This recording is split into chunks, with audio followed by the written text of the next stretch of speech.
7:15 to order, please, with a roll call. Mayor Martini, absent. Council members Ratty. Here. Lawson. Here. Smith. Here. Bybee. Here. Schmidt. Here.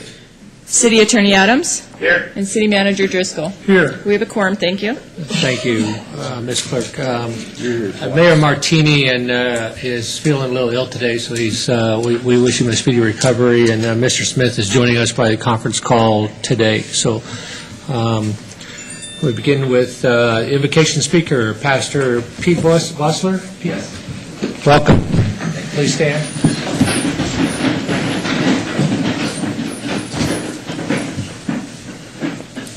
Thank you, Lord, for blessings on our city.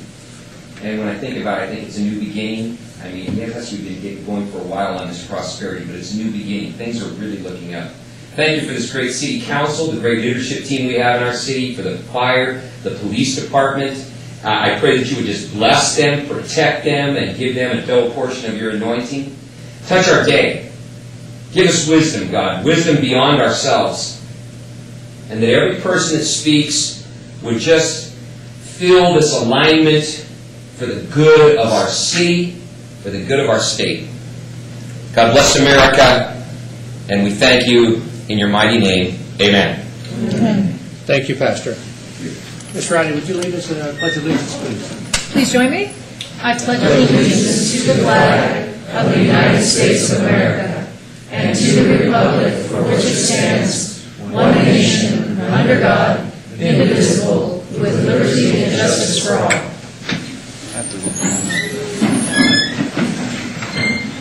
Okay, I'd like to open up public comment. If there's anybody who wants to talk about something that's not on the agenda, or if you want to talk about something that's on the agenda and you can't be here for that item, please just come to the clerk to fill one of these cards on out. Ms. Perry, welcome. Thank you for having me. We always go through this. Can you hear me?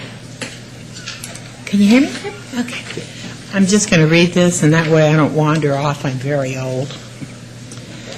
Sparks is a law-abiding city. We have a legal and moral responsibility to follow the laws of our state. There are many changes in the county code on animal control. That said, TNR is illegal. The Department of Wildlife has said it was illegal. The Department of Agriculture has said it was illegal. Even the Washoe County District Attorney has said it was illegal.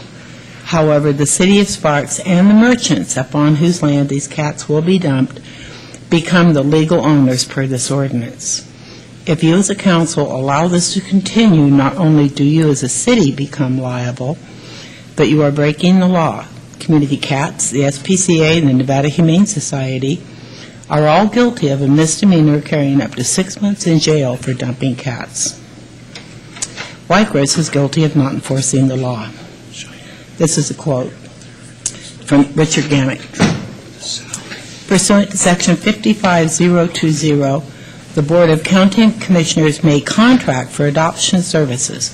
In such event, the entity providing the adoption services may establish such procedures for the adoption of animals that are consistent with state law and the terms of any agreement entered into between the county and such entity. The county code allows the BCC to contract for adoption services. The professional services agreement is a vehicle chosen by the county to contract with NHS for these services. County code does not authorize the county to return animals in our custody to the location where they are found, nor does the PSA or the state statute allow NHS to release animals in such a manner. Sincerely, Richard A. Gammick. This ordinance was written in anticipation of AB 261, which would have changed the state definition of abandonment. AB 261 would have authorized the dumping of cats onto public and commercial land. However, it died in committee. The Board of County Commissioners pressed forward with the ordinance in direct violation of NRS 574-100-110 and against the legal advice of their own lead legal counsel, Dick Gammick. That is why I have filed a complaint with the Attorney General's office against the Washoe County Board of Commissioners and I ask our city to be responsible and follow state law. Thank you. Ms. Perry, thank you very much for that. Before you leave, I was just double checking. I know I got a copy of the opinion from Mr. Gamick. Did the city attorney's office get a copy of that opinion? We have it. Okay. I believe I provided one to every council person who wanted one. There was one council person who did not have an interest, and I did not provide one to that person. Okay. Thank you very much. Thank Appreciate it. And I apologize if you can't hear back there. We're working on the sound now to go ahead and try to get the sound worked on out. Thank you. Any other public comments? Seeing none, we'll close public comments. Move on to approval of the agenda. Do I have a motion or recommendation? Ms. Spivey? I move the acceptance of the agenda. Ms. Ratty? Second. We have a motion and a second. Any discussion? Please vote. Aye.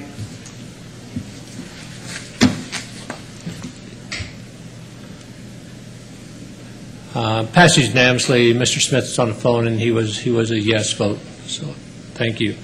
Item number 6.1, consideration and possible approval of the minutes of the Sparks City Council concurrent meeting of May the 4th, 2015, the regular City Council meeting of May 11, 2015, and the City Council budget hearing of May 19, 2015. Do I have a motion, Mr. Lawson? Move to approve all three. Do I have a second? Second. Ms. Spivey? Second from Ms. Spivey. Any other discussion? Please vote. Aye. Passed unanimously with Mr. Smith a yes vote. Item number 7.1, proclamations and presentations. Proclamation of Blue Star Mothers of America Month. Ladies, please come on forward. If you can, we'll turn on both of those mics there, and if we could just go ahead and quickly introduce yourselves, and I'll read the proclamation.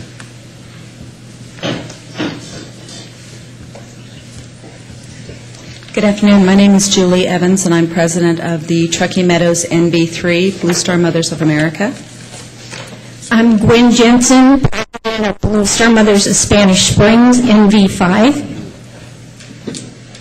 Ann Case, third vice president, Truckee Meadows Blue Star. Michelle Hillman, Spanish Springs, number 5. Jeanette Franks, Spanish Springs, number 5. Donna Morgan, Spanish Springs, number 5. Kathy Berlin, Spanish Springs, number 5. Lori Bliss, Spanish Springs, number 5. Melissa Gardner, Spanish Springs, number 5. Thank you. Welcome, ladies. Very glad to have you here on this very important proclamation. Proclamation, whereas on February 2nd, 1942, the Blue Star Mothers of America Incorporated was founded as a nonprofit patriotic service organization to unite those mothers who had sons and daughters in the United States Armed Forces. And whereas the dedicated members of the nonpartisan, nonsectarian Blue Star Mothers of America Incorporated provided support for active duty service personnel and their families, assist with various veteran ceremonies, educate the public, and foster democracy. And whereas the Blue Star service flag is the official banner authorized by the Department of Defense for the display by families who have members serving in the United States Armed Forces during a time of war or armed conflict for our nation. And whereas the City of Sparks has partnered with a local chapter of Blue Star Mothers of Spanish Springs, the Truckee Meadows Blue Star Mothers, to install banners that grace Victorian Avenue and Victorian Square Plaza, featuring the names and photos of active duty military service personnel from the Truckee Meadows area. And whereas the City of Sparks honors the sacrifice and dedication of the Blue Star Mothers of America and the men and women who are defending our nation so we can enjoy the freedoms we have today. Now, therefore, I, Gino R. Martini, Mayor of the City of Sparks, Nevada, do hereby proclaim May 15th as Blue Star Mothers of America's Month. Thank you very much.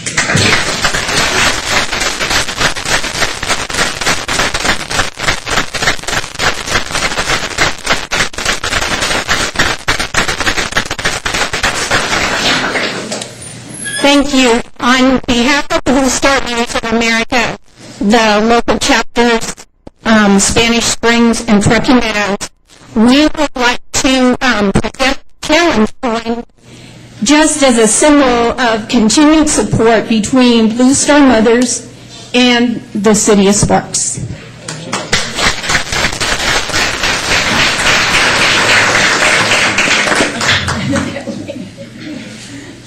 Very Wonderful, thank you.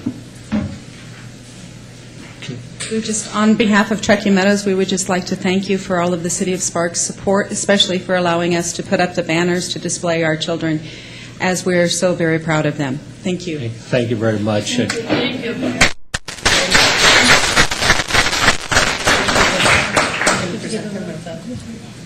Oh, just a minute before you take off, I should present you with a proclamation.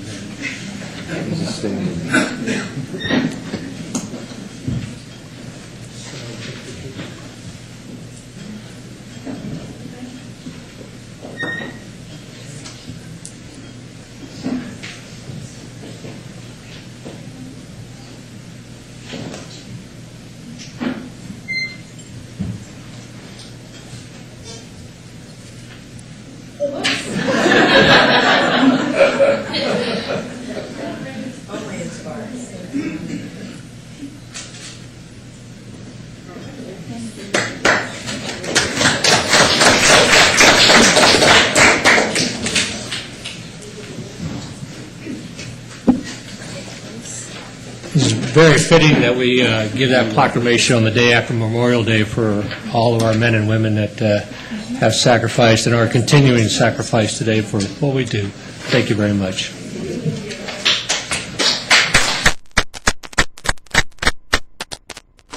Our next item, 7.2, commendations to Mendive Middle School and Nevada History Competition winners. Ms. Spivey. Thank you. Whereas we are here today to recognize two different groups from Mendive Middle School who recently won first place in the Northern Nevada History Day competition. History Day is a national program that engages students in the process of historical thinking. For this project, students researched a historical topic of their choice, analyzed primary and secondary sources, and put together all of this information into a final project. They now have the opportunity to represent the state of Nevada at the national competition in Washington, D.C. And whereas at National History Day, over 3,000 students from around the United States compete, this year's contest will take place June 14th through the 18th, with competitors having the opportunity to stay in the dormitories at the University of Maryland. More information about History Day can be found at www.nhd.org. This contest offers a once-in-a-lifetime experience for these students. And whereas the first individual we would like to recognize is Mackenzie Zappi. Sorry about that. Zappi. Mackenzie has been with the Magnet GT program for the past 3 years. In addition to taking accelerated classes, she is also the chief editor for Mendive's yearbook, putting in multiple hours to ensure that Mendive's yearbook is phenomenal. Mackenzie is also a member of the Mendive soccer team. She is one of the most thoughtful and driven students on the Magnet program. In the fall, Mackenzie will be attending Reed High School for their Reed Enterprise Project Academy, where she will focus on engineering. For History Day, Mackenzie took first place in Northern Nevada for her amazing website on the Triangle Shirtwaist Factory Fire.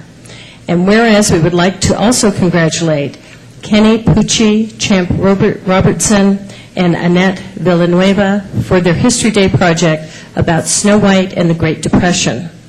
All three are 8th grade students at Mendive Middle School. Annette is a dedicated student who is passionate about singing. In her 2 years at Mendive, Annette has accumulated a 3.97 grade point average.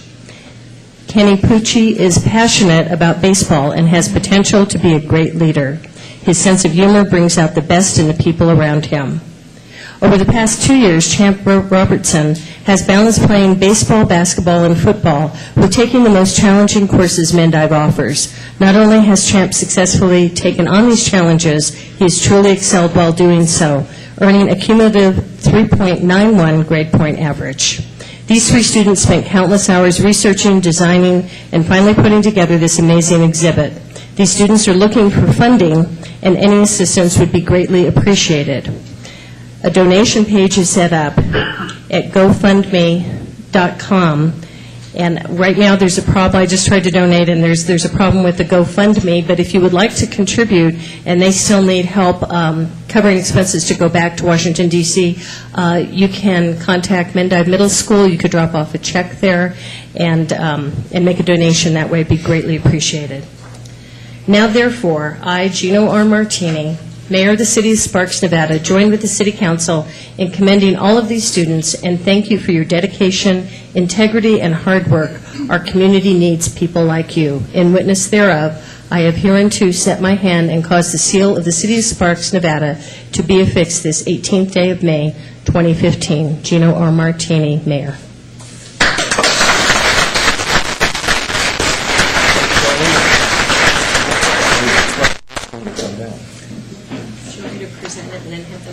Sure, we can do that. Yeah, it's just going to take them a couple of minutes to get their stuff down here, I think. Because they've got a display, I think.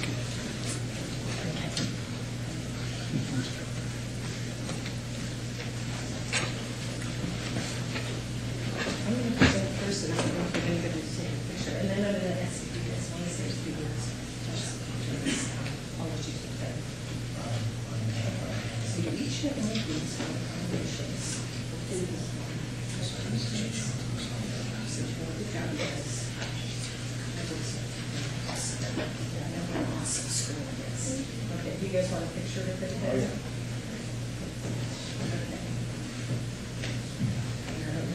Somebody got a sandwich for you? Oh, okay.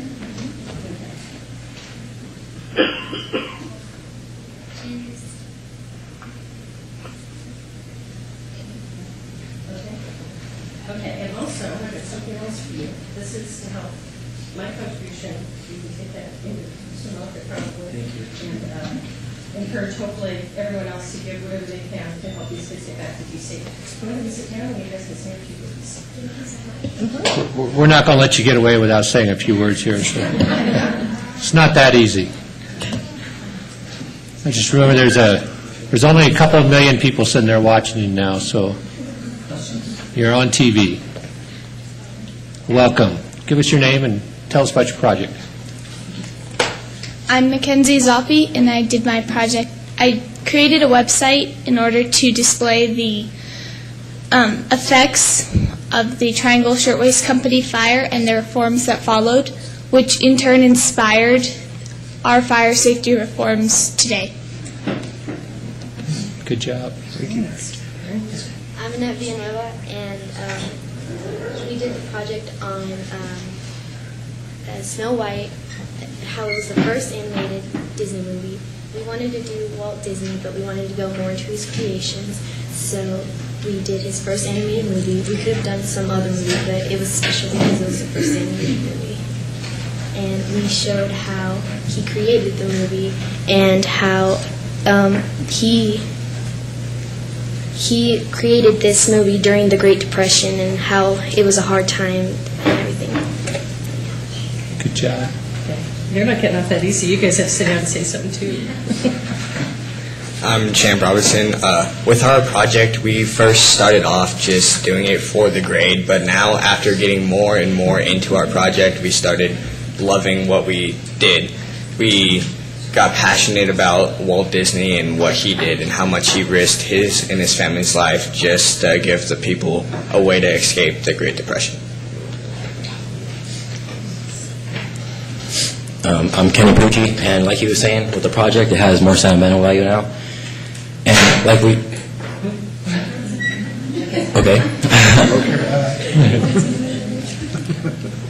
Like she said, we were going to do like something Disney, but we wanted to do more into it. And how that was like the first animated movie. Some people say Steamboat Willie was, but it really wasn't, because that was the first full-length animated one, and Steamboat Willie never really got out. And I don't know, I had a great time.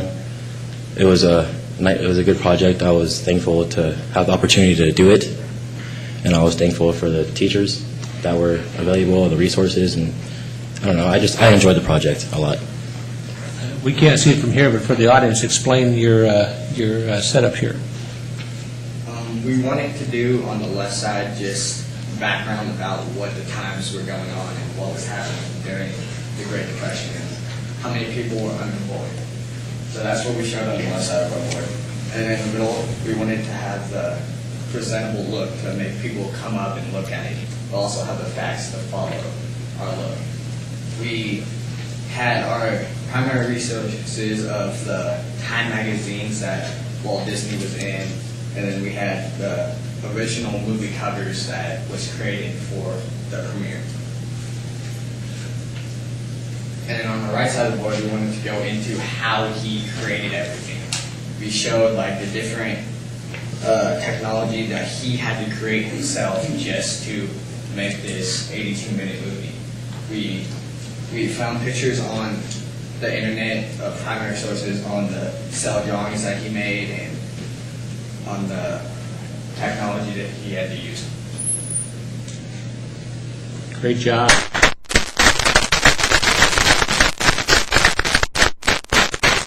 When you travel back to Washington, D.C., you take the board with you?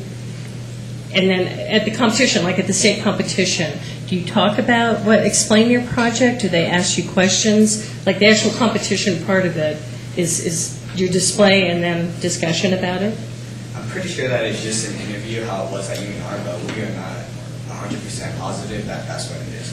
Okay, that's what you did at state? Yeah. Yeah. Oh. And is it the first time that Mendive has won a state award to go back to nationals? No. Yeah, we've been very fortunate. We've had winners. We've done it now for 4 years, so this is I believe our 5th year that we've had, and every year we've had winners go back. So it's a great program, and we couldn't be prouder to have these 4 students representing Sparks.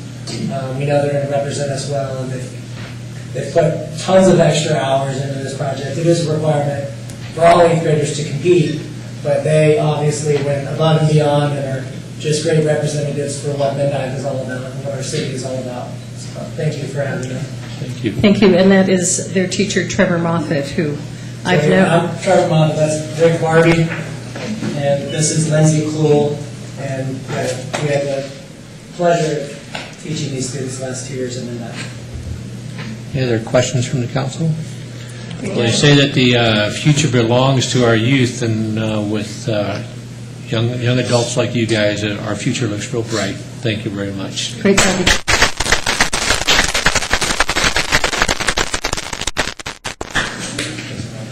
Item 7.3, presentation discussion of public art. I believe that's North 39 downtown. Kim? What's that? 39 North. 39 North and Kim. And who else do you have here with us going to help you out, Kim? I have 3 members of our board of directors and some of the art team. Well, welcome. And Mr. Barbie was Tegan's teacher and always gave her all kinds of gruff about her last name, right? It's nice to see you. Welcome, Kim. Glad to have you. So,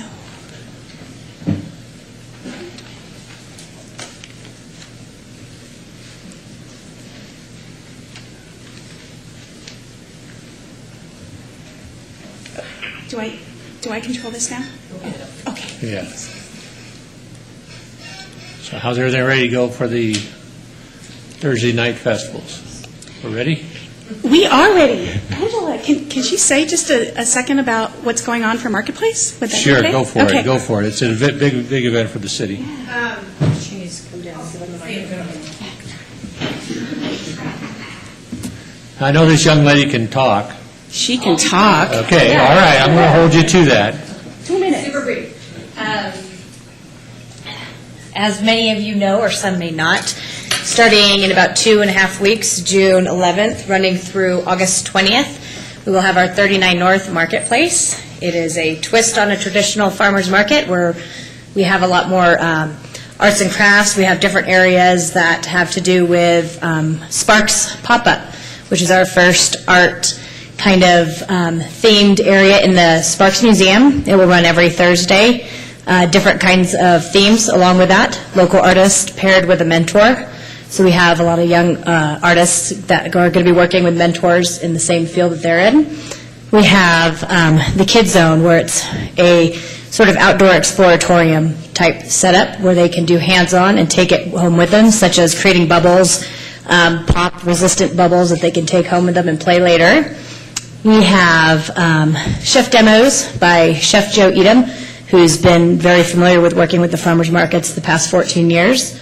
We have lectures and seminars on the Great Basin stage, followed by live bands. And we have, I think that's about it. We got a lot going on. Right. Well, we thank you for all your hard work. Thank you. We look forward Yeah. to great part. Time 4 to 9. Every Thursday, starting June 11th, except for Yes. Hot Dogs Night. Exactly, skipping the first week in August. Okay. And it's the front end of... It is from between 10th Street and Pyramid in the dining district on Victorian Avenue. Good luck. We look forward to Thank you. a good event in there. Thank you. Thank you. All right, Kim, you're on. All right, thank you. Thank you for allowing me to come today. I'm Kim Szynski, president of 39 North Downtown, and also an art enthusiast. Thank you for allowing me to be here, and especially Mr. Steve Driscoll, who said that we could come and talk, so that's really great.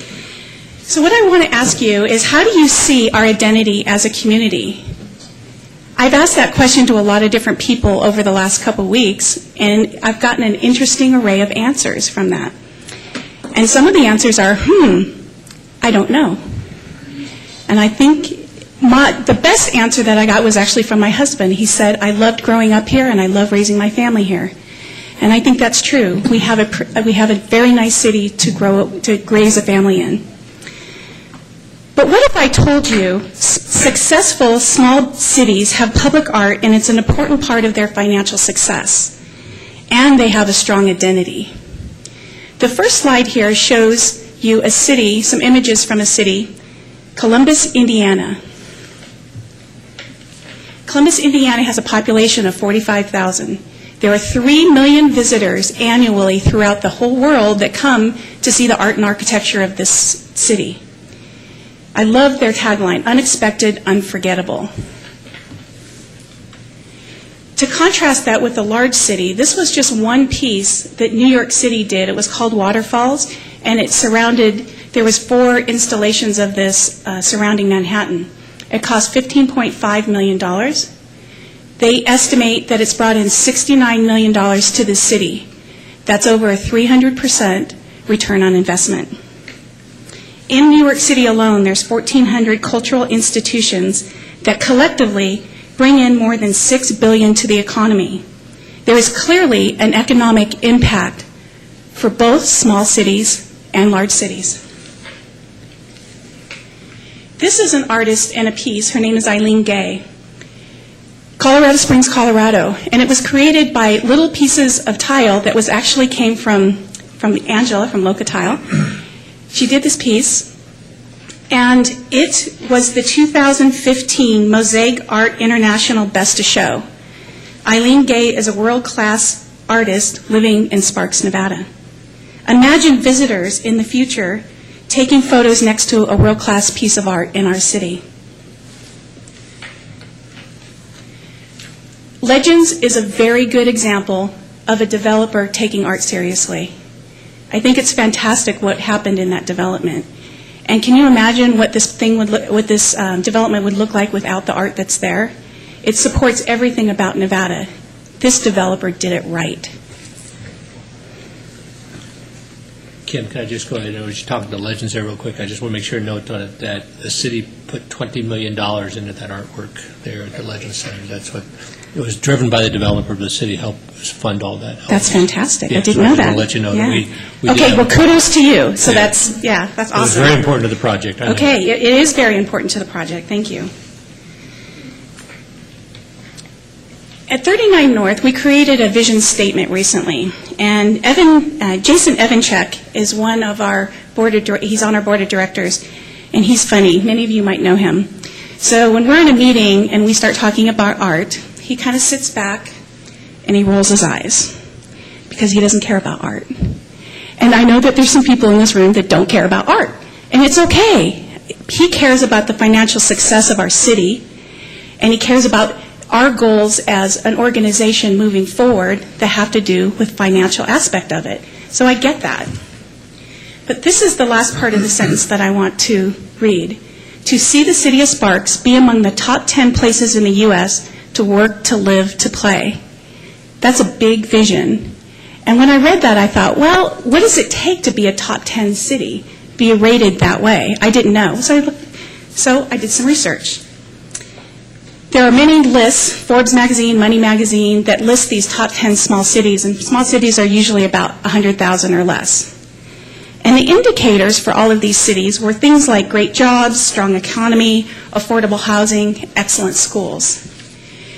I wrote down over 50 names of cities, and I looked them up. And I went on their Chamber of Commerce, and I also did the government websites of each of those cities. And what I found out is that if it was a population of about 45,000 or more, almost every city had a funded public arts program or commission. And it was a big part of how they sold their city. It was in everything that they did in promoting the city.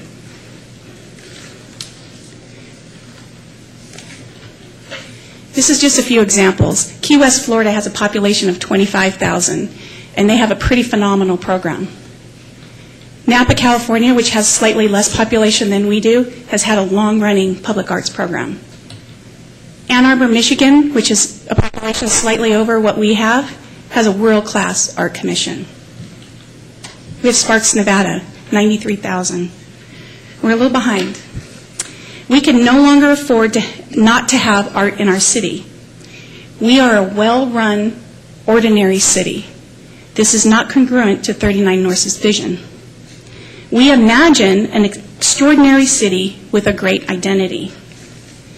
One of the things that got me interested in art is I've had the great opportunity over the last 5 years to travel throughout the United States and over 20 states and many, many cities within those states. And almost every city that I went to, I searched out their museum and their public art. And when I think back to all the places that I've been, I've made my family and friends do all kinds of goofy things with public art, I admit, but that's what people do. That's how they remember where they've been, how much fun they had. It happens to be around public art. Santa Barbara, California, Denver, Colorado, New York City. This was a great installation because last summer in Times Square there was a lot of construction going on, and it was a temporary exhibit making fun of all the construction. Very interactive, very fun. Santa Fe, New Mexico is only known for their art, and it's a big part of their city.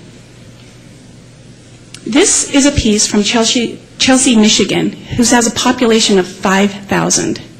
Every summer they do a sculpture walk, which is about 12 pieces that they commission.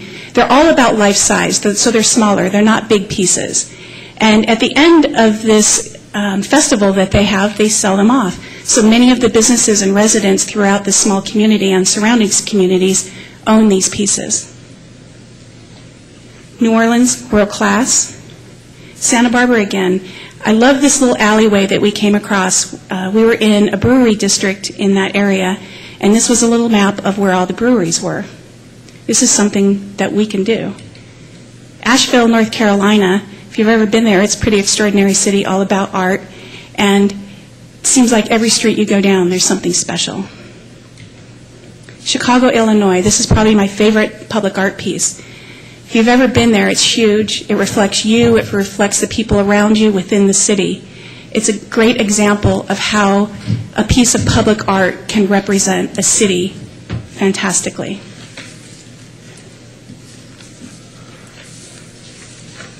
So I ask you, do you think public art can be a priority, like a basic service in our city? What role do you envision in public art being in the future?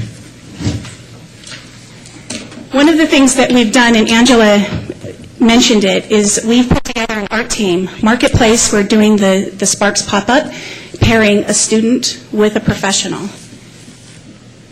We are pairing artists and businesses in downtown Sparks, and we want to start creating murals in this area so that the old ugly walls that are down there no longer are old and ugly, and they look safe and clean. And we're also reaching out to developers, because I think if developers really understood the direction that we want to go in, they would be supportive of what we have going on. When we talk about funding for public art, if we have policies that you put together to go forward, if a piece of art falls in your lap like it did recently, you don't have any policies together to make that happen, and so those policies are important. But creating an arts commission without talking about funding means failure. And so these are some of the ways other cities have done it. public and private sector collaborations, and that's what we hope to do at 39 North. A percent for art, which is everywhere. Soliciting participation from developers, asking. It's amazing what you get when you ask. And alternative funding sources that we can go after, like grants.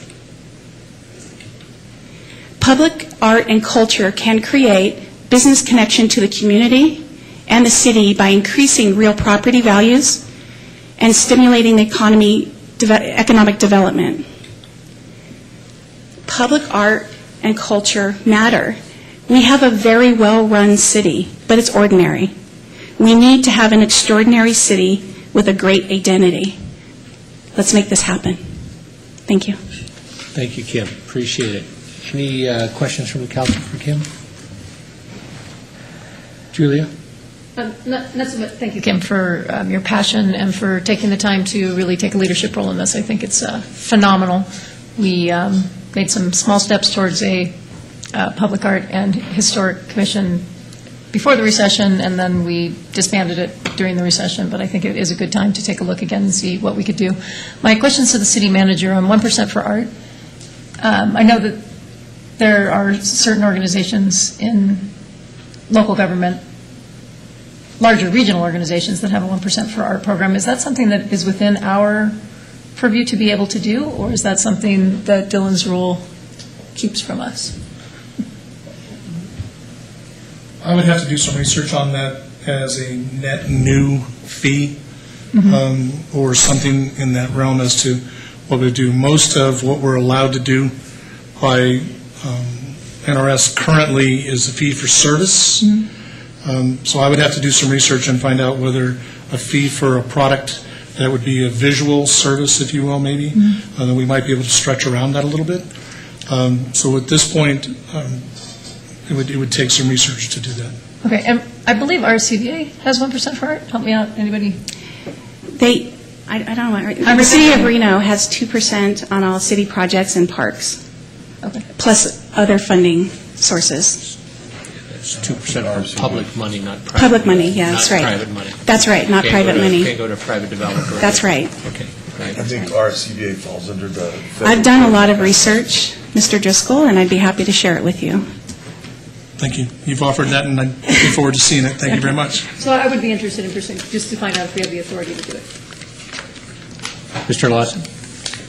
No, I think the RCVA falls under the feds, the 3% on the project. They're required. I'm pretty sure they do. Both Yeah. It's federal. Just they put up the big ball at the convention center that lasted about 4 months and then went away. So there has been some failures. Some issues with public art if you get too far out there. But yeah, and we have some art too, and Councilman Smith can address that for Pyramid and McCarran. And then of course there's what I call the mad sea urchin on McCarran and South Virginia. That I still don't know what that thing is, but so yeah, there's in certain projects, yes, you are required to put not all X art, you're percentage. supposed to know what it is. So. Well, that one's good because I haven't figured it out. It's okay not to like art. It's okay. Ms. Spivey? I just wanted to thank you for coming, Kim, today, and great slide presentation. I love the daffodils and that we've got them up, and I think it's important now. We're in the process of, first and foremost, getting our policy set so that we know everything from where we go forward, so that we can, and an art commission, and like Julia said, I think with the Times 2 financially, we're in a better place than we were before. And I know people who are passionate about art don't think that they consider it essential services, and I wasn't here then, but it was something that did have to go by the wayside. But I think looking forward and working with, and I love the private-public partnerships. I love collaborations and grants and whatever we can do to bring outside money and bring other funding and support. And I love the partnership with businesses and artists, so that a business that's got one of those ugly walls, would welcome having an artist come in and make their business much more attractive, and hence the city too. So thank you. Christopher Dare also mentioned to me today when I talked to him about this, I loved his idea about possibly matching funds, that if we can find funds the city matching it. So I think that there's lots of creative things that we can do in the future if we talk about it to get this going, because I think in the future we have an opportunity with this growth that is going to happen, and it's going to happen. And if we don't take advantage of it and help it pay for making the city more beautiful and extraordinary, we're going to miss our chance. Thank you, Mr. Driscoll. Thank you. Just to advise the council, Tracy Dominguez has been asked by me to do the homework to discuss what an art commission for the city of Sparks would look like, what different options are. Kim has offered to share her research so that we're not recreating the whole wheel, and to bring that forward. So that is something that we are working on, is looking at what options are that, and I'll throw in some research on some funding. We've already talked about, Tracy and I have talked about that. We'll take a look at NRS and see if we have some leeway there and go from that standpoint. And so it is something that staff is working on to figure out what we need to do to have a first-class program and how and what options we'd have to actually fund that over time. So that's something that should be coming to you in the near term. It is something that's being finished up. Thank you, Mr. Driscoll, and I wanted to make sure I echoed the same thing, that I know staff is working on these things. We didn't have anything in place, 7 years ago when we ended the Arts Commission, so, just ask for a little bit of patience here. We'll get this done. We'll get it, get moving forward on it.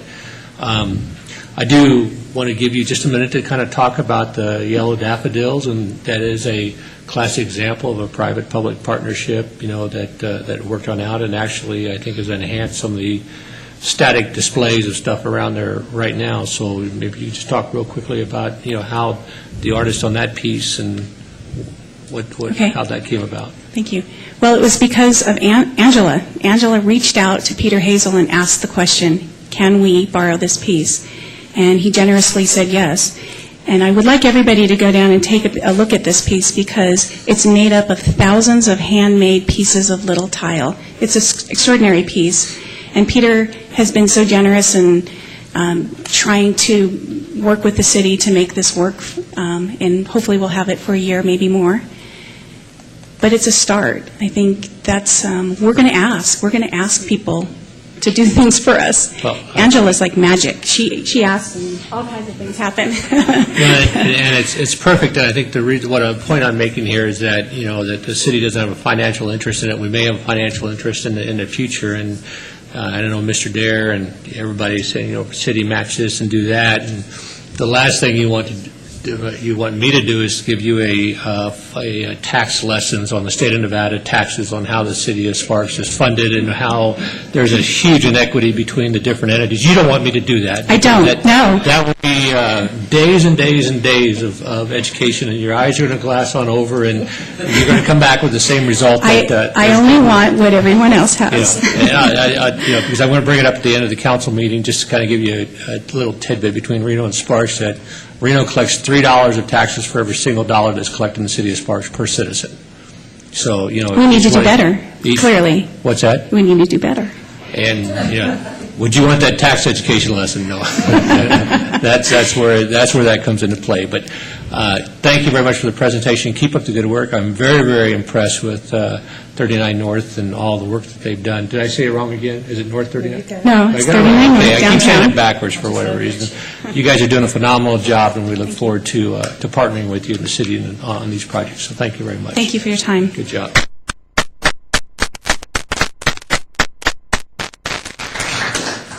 All right, we'll move right along to consent items 8.1 through 8.7. Any motions? Mr. Lawson? Move to approve items 8.1 through 8.7. Do I have a second? Ms. Spivey? Second. We have a motion to approve items 8.1 to 8.7 by Mr. Lawson, second by Ms. Spivey. Any discussions? Seeing none, please vote. Aye. It's unanimous with Mr. Smith voting aye.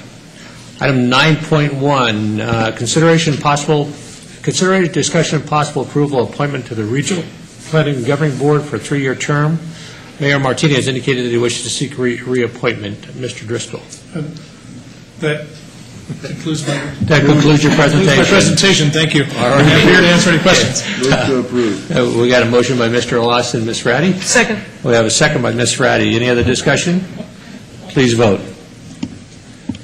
Aye. We have unanimous with Mr. Smith and I, and just give Mr. Driscoll a congratulations for a very brief and concise report there. You're welcome, sir. Please tell the mayor it was a close vote. Well, yeah, it's a close vote, so. Think about it, so. Item 9.2, consideration and possible acceptance of funding for GTS Specialist 1-2 GIS for Police and Fire Service for 911 Emergency Response Advisory Committee, not to exceed $79,219. Chief, welcome.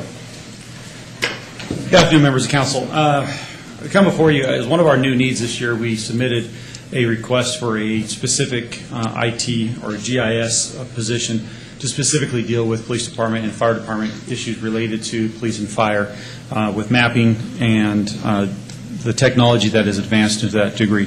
Unfortunately, through the process, that position was not granted through the new needs process. However, we did go out and seek alternative funding sources to provide for that service for a period of 1 year. Through the advisory committee, 911 Emergency Response Advisory Committee, they have a funding source that they can provide this GIS person specifically for police and fire issues related to GIS mapping to the police department for a period of 1 year, not to exceed $79,219. We would have to go back if this position was to be funded into the future and either build it into the general fund or request the renewal of these funds on a yearly basis, depending on the circumstances. Thank you, Chief. Any questions for the Chief? Mr. Lawson. So, will this come back before us next year if it's not funded? If it's not funded through the new needs process, which I'll daylight, it'll probably be a request for next year. We will, again, have to seek funding. It's just how much funds are collected by the advisory, the E911 Advisory Committee, how much they spend on other projects, all depends on where the funding source may or may not be at next year. You'll seek it either through the 911 or come to us for the general fund to fund If we cannot get it through general fund, we'll seek it through E911, and there is no guarantee on either of those. And this is going to be a permanent position from here on out as long as we use Tribion? Tiburon, no. This position, Tri-Tech now? this position right now is only funded for 1 year. So if we do not get it through needs and E911 does not fund the position into the future, then this position is going to go away, and we'd have to rely back onto the general city GIS personnel. One of the complications of that is where they're funded out of, being the sewer fund and those types of funds. It's a little more difficult to get direct access to those GIS functions. Not that our city staff isn't accommodating, it's just they have other job functions that take up a lot of their time. So is this a job that's currently exists at Reno or Washoe County? Washoe County and Reno are both funded a GIS position out of the E911 fund as well. We have been funded a part-time or an intern position through the last year, and we've been able to establish the need for a full-time position, and the 911 board agreed. So it does need a full-time person, is what you're saying? As of today, Because my idea was to use their guys and save everybody some money. Well, the problem with that is equal representation. Reno and Washoe County have their own GIS needs through this funding and the mapping and all that, and we aren't getting the representation that we need, and this guarantees us the representation we need with the new system. Okay, thank you. Ms. Ratty. I've got a question and a comment. I guess my question is, in the conversations with the advisory board, was there any conversation about multiple year funding? You said Reno and the county have a full-time person funded. Have they had that funded for multiple years? Is there a pattern? Is there any expectation? Indicator, not guarantee? There is a pattern with Reno and Washoe County having GIS people funded out of the E911 committee in the past. There was not discussion that this would be multi-year funding at this time. Doug Campbell, our senior IT analyst, was able to explain to the board our need for it for at least this year, especially with us moving over into the Tiburon system. Once we get this position for the year, we could reevaluate and determine whether or not it was a full new need for just the Tiburon system.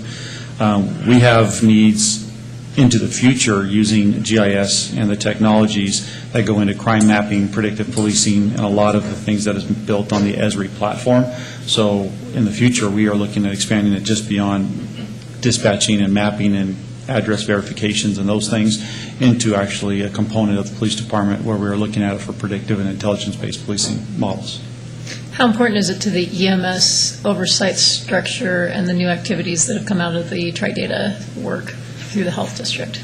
Well, every time you dispatch something, you need a location, and all those locations are built on a map. The GIS and the Esri information is built on the map. So whether you're dispatching police, fire, or EMS, it all starts with a location. Without a location, we have no place to go. And are those locations then through Tiburon or another means connected to the vehicle locators that are contemplated in the franchise agreement? And I'm not sure. I mean, the vehicle locators are there. I mean, they're on the mapping system. We currently use vehicle locators in all of our vehicles currently. So, I mean, they show up on the maps, yes. So perhaps a suggestion of looking at how critical it is to that work that is happening concurrently, which affects fire, I think, more than it affects police, but if there's more weight then there, that might be then helpful for us going back to the 911 advisory board and saying, look, it's a couple of years that are critical till we get to the place where we have transparent data and really can dig into the EMS questions and solutions. And I'm not looking necessarily for a direct response. I'm looking more for when we get through the budget conversations and an advocacy position for the 911 advisory board of why this is important to us right now. It's all the things that you said are important, but I think then there's this collaborative work that we're doing that is equally, or I don't know if it's equally, but it's definitely important as well. Got it. Great. Thank you. Thank you, Ms. Ratty. I believe Mr. Lawson was next there. So we have currently, everyone has GPS, police, fire, ambulance. Can we look at a map and tell where everybody is right now? Our dispatch can look at a map and say where every police and fire vehicle is. How about Reno and Washoe? Can we tell where they are? I cannot look on their system currently because we're on two different systems. This system may allow, when we do the combination with now TriTech, it may allow for the crossing of those informations built on the partitions that we have built into and what information we may want to share with Reno and Washoe County on where our vehicles are. Yeah, well, that might be important down the road. So, because that was the selling point on this Tiburon system, is that we'd be able to tell where everybody is. The selling point on the system was not necessarily where we could say where everybody is, but the information sharing between the three agencies. We will have the same computer-aided dispatch and records management system for the sharing of information. We can provide information in a more direct route between dispatch center and dispatch center, but the actual viewing of police or fire vehicles was not, in my opinion, a main selling point of this system. It was more about the communication between dispatch center and the intelligence that we gained from joining into the Reno and Washoe County system for investigative purposes. Okay, thank you. Ms. Spivey and then Ms. Ratty. So does fire use this also? Yes, fire department uses this probably more than police with their fire maps and their mapping and how they tie GIS information into a location, which then translates into all their hazmat calls. They can enter all the data, all the calls. Everything starts with a map, and Esri is the platform that the GIS people work at. So, yes, the fire department is very much involved in this process. But they didn't come to us for the funding. I'm just curious why it's coming through police, and the 911 is through police, right, not through fire? The reason it's coming through the police department is that the police department has the responsibility of dispatching for police and fire and all 911 services in Sparks. So we dispatch for Sparks Fire with a liaison with the fire department that provides input on how and when we dispatch the fire units. But the police department is budgetarily responsible for our dispatch center. Okay, and then I was curious with the funding, could it be partially, if they give us this funding for the first year, if we need it for the following year, can it be a combination of funding from general fund and 911 if we needed it again? Is it something that can be partially funded by both? I believe we could probably work something out through the budget process. I'm hopeful that we have enough to get it full-time and that we can expand the use of it just from the 911 system into this other areas of predictive policing and that type of stuff. However, we'll take what we can get as we move along. Okay, thank you. Councilwoman Ratty. Yeah, and just hoping that I can provide some clarity to Councilman Lawson's question, in the EMS work that is being overseen at the Washoe County Health District level, that also encouraged the recommendation of Tiburon from a different perspective and angle. Tiburon is the database and the ability for the database to talk back and forth. So it's a CAD-to-CAD link, and it's not just connecting fire and police, it's also connecting REMSA through a CAD-to-CAD link with another system. But the vehicle locators, which is a piece of equipment in each vehicle that then ties back into a system, is what allows then, at some future state, for us all to be able to see where each entity's resource is. So it's not Tiburon. Right, REMSA is still not using Tiburon/TriTech. Right. So what type of interface and what information they share through that interface has not been developed yet. However, once that is developed, we will all be able to get all that same information. But it is called for in the franchise agreement, and those conversations continue. Thank you, Ms. Reddy. My only question, Chief, is this is fully loaded right now? There's nothing, this covers everything 100%, the 79,000? I believe so. We worked with finance to determine base salary, an estimate on benefit package based on who is hired full-time for this position. I believe we built our estimate on a employee plus spouse and family plan on insurance, so it could come in less than that if the person that we do hire is a single or the benefits may be less, yes. Thank you. Any other questions from the council? Consider a motion. Councilwoman Bybee. I move to accept the funding of a Geographic Technology Specialist 1/2 GIS for Police and Fire Services from the 911 Emergency Response Advisory Committee, not to exceed $79,219. We have a motion by Councilwoman Bybee, a second. Ms. Ratty? Second. We have a motion by Councilwoman Bybee and a second by Councilwoman Ratty. Any other discussion? Please vote. Aye. We have unanimous with Mr. Smith voting yes. Thank you very much. Chief, 9.3, or Mr. Driscoll, this is putting that position into the complement. Is that what that is? Yes, sir, that is. So it's the same thing while we're It's a doing companion item, yes. Companion item we're adding, just adding that into the complement. Any discussion? Entertain a motion? Councilwoman Ratty?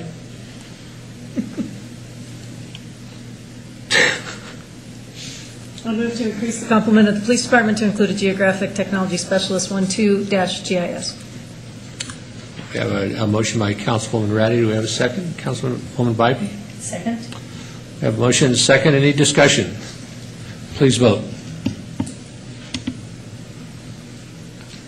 Passed unanimously with Mr. Smith voting yes. Thank you very much. Okay, 9.4, consideration and possible approval of resolution number 3276, adopting amendment number 1 to the 5th edition of the General Administration Manual of the Regional Transportation Commission Regional Road Impact Fee System.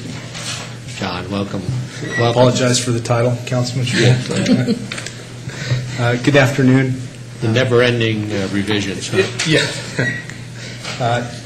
John Martini, city engineer, and to my left is my colleague from RTC, Julie Masterpool, who's been here with me a couple of times now.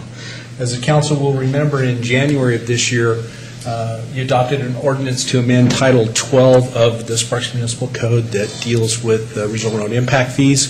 Among the other things that you approved that day was the 5th addition to the General Administrative Manual. In October of 2014, the Regional Transportation Board met a second time to consider amendment to the General Administrative Manual that allowed for a 10-year increase to the expiration date for existing capital contributing front-ending agreements, the actual contracts between the developer, the RTC, and the City of Sparks, City of Reno, or Washoe County, depending on where you are, that handles the terms of what will be constructed and how much credit would be given. So while we were adopting the 5th edition, there was amendment number 1 approved by the board. So we're back in front of you today to seek your approval by resolution, which Title 12 allows us to do. We're allowed to amend any subsequent changes to the existing manual by resolution. If council will notice in the resolution, this amendment, should you approve it, which would allow for extension of the expiration date of the CCFEAs, it would become active either tomorrow, May 27th, when signed by the mayor, or upon the successful adoption by all three entities. Julie let me know that Washoe County has already approved this. We are today in the city of Reno. We'll hear it tomorrow. So it will become, should you approve it, active upon one of those 2 dates. And we are available for any questions you may have. Any questions for Mr. Martini? Councilman Reddy. It only becomes active if all three jurisdictions approve it? Correct. In the Regional Road Impact Fee Program, all three jurisdictions as well as the board have to approve the method and procedures and all the various documents that we deal with. It has to be unanimously approved. So should one entity not approve this amendment, then amendment number 1 to the 5th edition of the General Administrative Manual will never be adopted, or we'll have to try again, one of the two. This is just cleanup language. It should have been included in January stuff. Is that correct? No, Councilman Schmidt, at the time that we were putting together the new program, this concept of extension of the credits. So we start to see credit expiration in 2016, next year. So those would be folks that developed in 1996. There was a strong contingent from the development side, obviously, asking basically to have their 10 years back, that the recession, close to 10 years kind of ate up. The board heard the arguments. Julie prepared the methods and procedures for us to do this. Okay. Just so the council knows, each CCFEA, capital contributing for an ending agreement that we entered into forever, if any of them wants to do the extension, we'll be back here in front of you. We have to do them contract by contract, and you have to agree to it as well. So just because we have it in our code, they still have to come back and ask for it? They have to be amended contracts. That's where legal counsel has landed. Do they have any certain amount of time that they have to come back?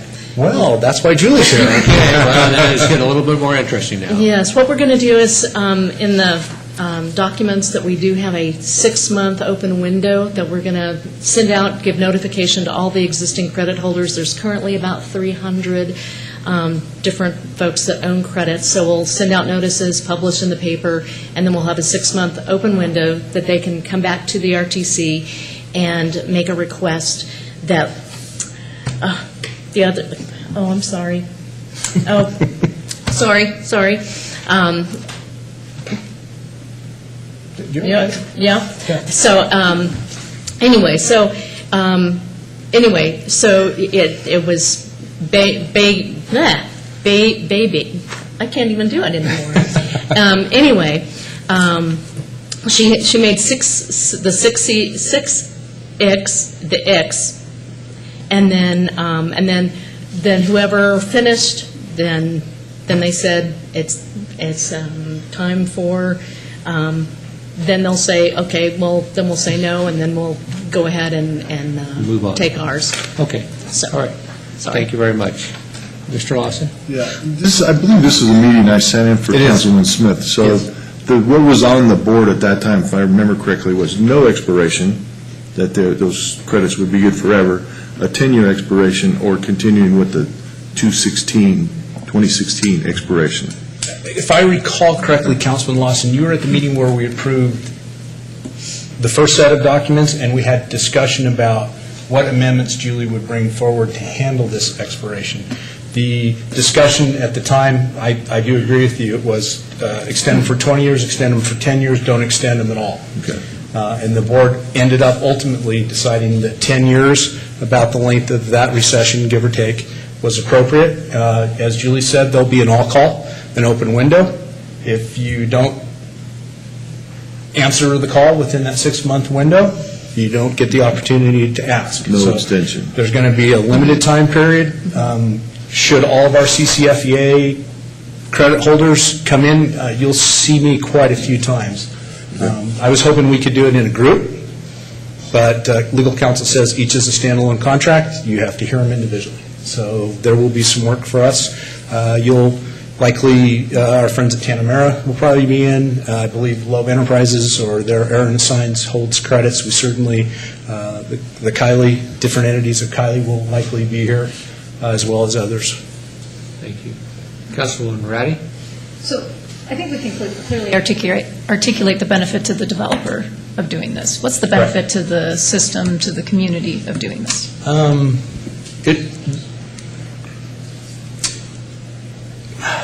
have to be careful here. We have the benefit of an active and I would say stable development community here in Sparks. Most of the credit holders are folks that have been developing here for a long time. They are very invested in our various developments. A couple that I noted, Tanamera Loeb Enterprises at Wingfield. I asked questions during all of our many, many meetings for the last 3 years. Why, when the program was set up, did they even entertain the expiration of credits? No one seems to remember. Our individual impact fee program in Spanish out in Northeast Sparks, Impact Fee Service Area 1, we don't expire credits. When we enter into a credit agreement, both there are similar, our program and the RTC's program are similar. We ask for something to be built for credit, is an offer and an exchange. I do not understand why the credits expire. Nevertheless, that was what the Blue Ribbon Committee put in the early 90s. So, Julie, to answer your question directly, I think at the end of the day, it'll be neutral. Those credit holders that are holding credits will either continue to build and bring them to our building counter in exchange, or the credits will expire at some point. This is a one-time 10-year expiration. 10 years from now, if they haven't moved those credits through the system, they will be set to expire again on the same schedule they are today.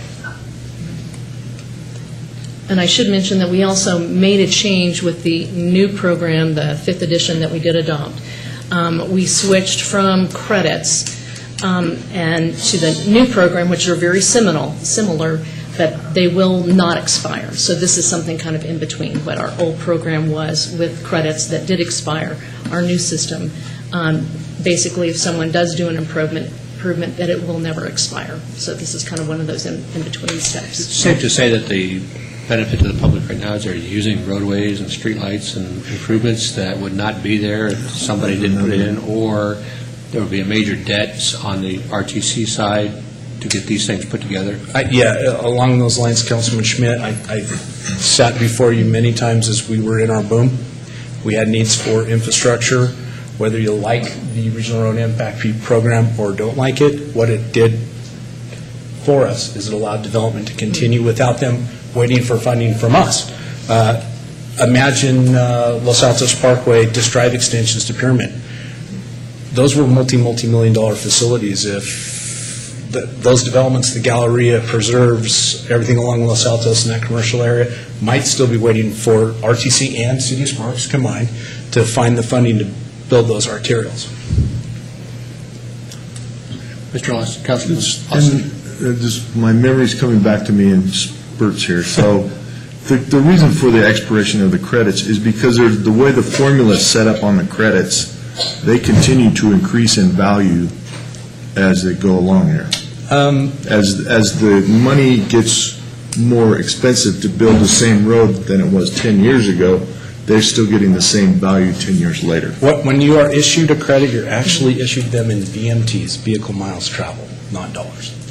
So what you said is true. The value of VMT today is certainly, today it is back to where we were.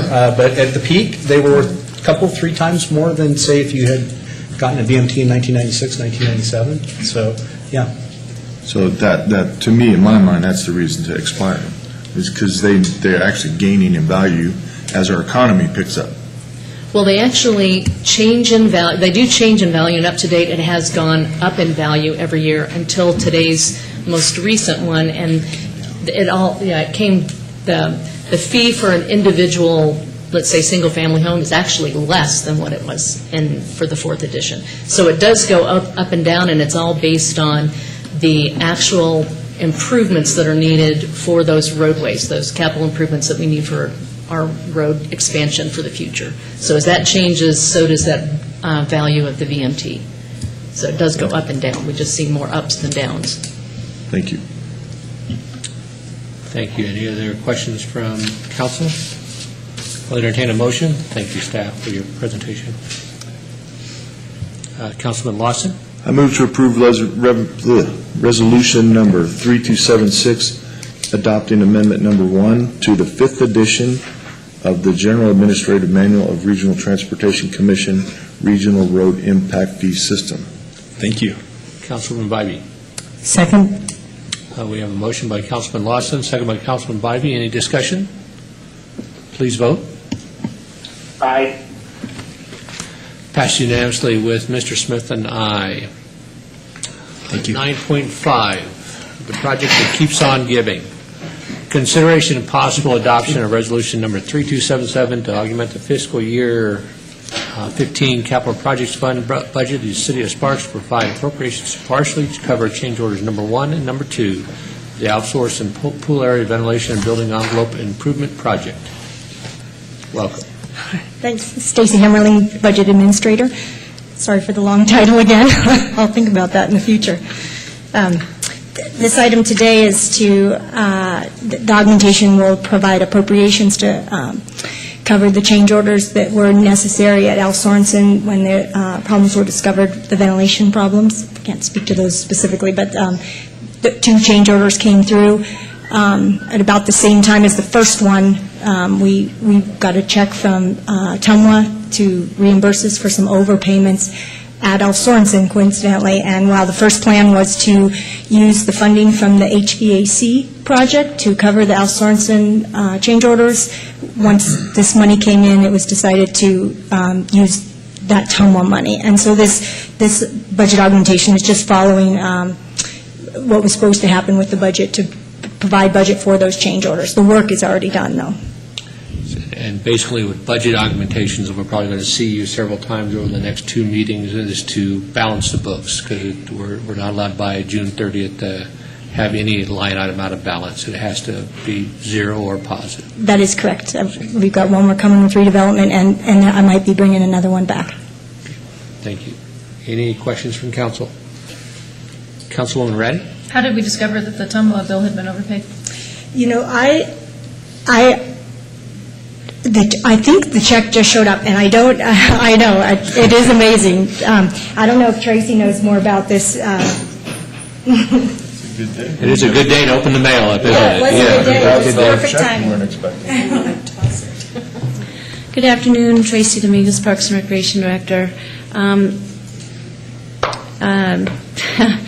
I had been receiving the monthly bills from finance and over the last 5 years, and it came to notice when the pool closed in May, me and staff compared with May of the previous year, and it was a big difference. And so we went back and retallied all the numbers, and that's how we discovered we were being overcharged for several years. I mean, with the May closure, the water usage is down. I might have said that backwards, but we just noticed a huge discrepancy in the amount that we were being charged, and Tumwa looked into it and acknowledged the overcharging. Congratulations. Thank you. It couldn't have been at a better time. Hear the discussion from council? I'll entertain a motion. Councilwoman Bybee? I move to adopt resolution number 3277 to augment the fiscal year 15 capital projects fund budget. We have a motion by Councilwoman Bybee. Do we have a second? Councilwoman Ray? Second. We have a motion and a second. Any discussion? Seeing none, please vote. Aye. The item passed unanimously with Mr. Smith voting aye. Thank you. Thank you very much. Okay, item 9.6, presentation, discussion, and possible direction regarding Washoe County Animal Services changes to Washoe County Code, Chapter 55, concerning the creation of provisions for regulating commercial animal establishments through animal welfare permits, Chapter 55.455, and the creation of provisions regulating commercial breeders through a commercial breeding permit, Chapter 55.795. Welcome. Good afternoon, council members. Cheyenne Scholl, Director of Regional Animal Services, and to my left is Bobby Smith, Animal Services Manager. And today, we would like to bring forward 2 new sections of Washoe County Code, And before we get on to those new sections of code, I'd like to provide just a brief overview of how we got to where we are today with regards to code revision. In 2014, for public meetings, the Washoe County Manager's Office, along with Regional Animal Services, as well as On Strategy, to collect public input, comment, and concern. The meeting that was held that specifically covered the topic of commercial animal welfare permit and commercial breeding permit was held on August 27th. We had approximately 40 attendees to that public meeting. During that meeting, proposed language was presented, as well as feedback was collected via comment cards by attendees, Open Washoe, which is an online survey portal, and also via email. We received a total of 42 total responses. They were collected on both of the code sections that are before you today. And we've also summarized for you, we highlighted and summarized some of the constituent concerns that were noted from that particular meeting. And those are within your packets. On March 3rd of 2015, the Washoe County Manager's Office, Animal Services, as well as On Strategy again gathered together, inviting stakeholders, Reno and Sparks, to attend to outline the process moving forward with regards to code, prioritizing the sections of code, and also breaking up the code a little bit smaller pieces so that it was a little bit more palatable for each of the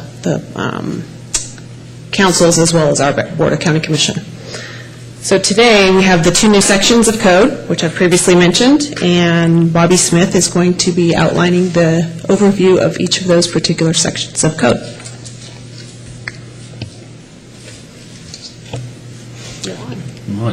Thank you, Council. For the record, Bobby Smith, Animal Services Manager.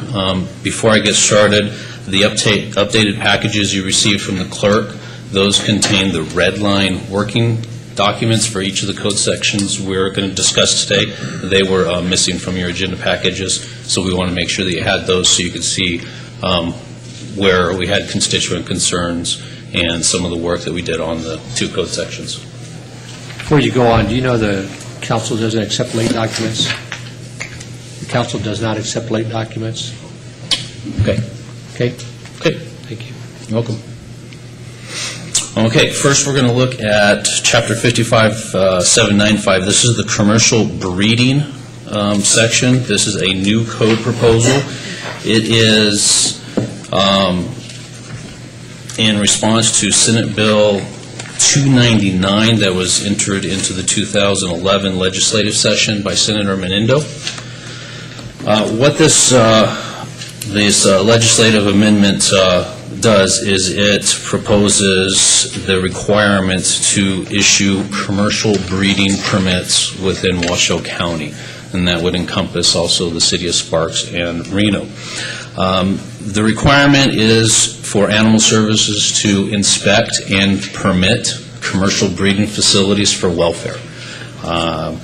We will be issuing the commercial breeder a permit number.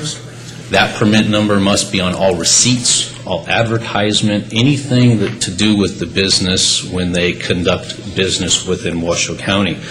The animal control officers will be inspecting the premises on reasonable hours. There will be annual inspections and there will be periodic inspections as well as inspections based on complaints. All animals sold by a commercial breeder will be required to be microchipped, vaccinated for rabies if age appropriate, have the sales contract, and there is some stipulations regarding the breeding of female dog before she's 18 months old and can only be bred once a year. Okay? Now, these are specific requirements that are inside NRS that we must bring over into our county code. There's also, for due process and violations of permit holders, there is suspension or revocation aspects within the code. I'm going to explain a little bit how this works. This welfare permit will be in conjunction with business licensing of Sparks, Reno, and Washoe County. A business will not be able to get their business license if it's a commercial breeder without the welfare permit aspect. This welfare permit ensures that the animals are being cared for properly. It ensures that the business owner is compliant with all regulations under NRS 574, which is animal cruelty, and our operator statutes. If we go out and we find a violation, we will go through due process of warnings and civil penalties, citations, but if an owner just blatantly doesn't want to follow the law, we will issue a revocation notice. That person, owner of the business, will have 14 days to appeal. They will go to a hearing officer to appeal the decision of the animal control officer. If the decision is upheld for revocation, we then will turn around and submit that revocation notice to the local jurisdiction business licensing. So it's not the end of the person's appeal process. They still have second judicial that they can go to, and then they have your appeal process through your business licensing division. So there were some concerns about just yanking someone's permit and they can't go have operations. So we wanted to make it clear that there are several steps for due process before on this code. It also goes the other way. If business licensing has a problem with the business and they do a revocation, it works back the other way. Or you can't have your business, if you don't have your business license, you can't have your welfare permit. So we work hand in hand to ensure that the animals are being cared for. One other component is the number of litters in a year to constitute a commercial breeder. Currently in Washoe County Code, it's 5 litters or more in a calendar year to be a commercial breeder. Through the open process and having the community come in and give us information, we had 2 sites. We had the one side that 1 litter, you're a commercial breeder, and we had the side, leave it at 5. So through compromise, we came down to a new number, or 3 or more litters a year will constitute a commercial breeder. So in a big nutshell, that's an overview. Do you folks have any questions on that topic? Any questions on that particular 55.795? Mr. Smith? Yes. Yes, sir. Councilman Smith? Can you hear me? Yes, sir. And excuse me because they keep breaking out, but does this in any way affect private ownership of dogs where you may own a purebred lab and somebody else owns one and you want to breed them? No, sir, it does not. This does not affect anybody breeding anything 2 or less a year. It only affects a person having 3 or more litters a year to be a commercial breeder. Thank you. You're welcome. Ms. Redding? I'd like to understand, so I understand how it intersects with our business licensing process, and I'm not sure if the question is for you, or if the question is for Mr. Driscoll, or perhaps Mr. Kurtz. How does it intersect with our planning and zoning process, in terms of knowing where, so if you're that borderline between the private person who's had 2 litters and the person who's really breeding dogs and they're making their living off of breeding dogs, because it's a relatively regular complaint in my ward of too many dogs, and when you start digging into the too many dogs question, well, it turns out that they're actually selling puppies. And so is there anything in this that speaks to planning and zoning? Does planning and zoning get partnered in this? Where does it live? Yeah, planning and zoning doesn't fall under the regulations of animal services. If we had the same conversation with Reno, if you have a certain area where you do not want this to happen within your zoning laws, you say commercial breeder cannot be established in this area. Okay, so we maintain full control over planning and zoning for where a commercial breeder can conduct business. Yes, ma'am, and if we find a commercial breeder within your zoning, we will notify your business licensing and zoning. Okay. So it's that hand-in-hand working. And I would imagine in the front end of putting something like this into place to comply with state law that there will be quite a bit of folks who are out of compliance. Yes, and it ma'am. will be helping folks find out that they're out of compliance and come into compliance. And so how do you see approaching that work? Soft steps. Try and get them to come into compliance and understand that there's a law that they have to abide by. If just like anybody else when we go in compliance issues, if they don't want to respond to the soft steps, we will have to get stringent on them. And it's effective, This goes before the BCC for first reading on June 9th. Second reading, I believe, is the 22nd or 23rd. effective immediately once they, Once it's in, yes. ma'am. any conversation about a communications plan or? Once we get these into effect, we're actually going to be setting up joint meetings with Reno and Sparks and Washoe County so that we can ensure that all of us are on the same page. We can... At the staff level? At the staff level, yes, ma'am. So that we can ensure that our procedures all match, because we don't want to be saying one thing here, one thing here, one thing here. We want to be on the same line. So we're going to create procedures together. So in terms of, because I believe the exercise that we're going through today is that we give you feedback to take back to the county commission so that when they Yes, ma'am. finally vote on this, and so perhaps feedback that you could take back to the county commission would be considering maybe it doesn't go into effect day one after it passes, but that there's a 3-month lag time or something so that you can get a public education campaign and can get all the jurisdictions on the same page so that there's some consistency in communication and implementation. We did that with our recent changes to code compliance, residential code compliance, and I think that served us well because the public is getting some opportunity to understand the new environment and to comply before they're faced with a citation environment. Yes, ma'am. We can do that. Thank you. City Attorney Adams.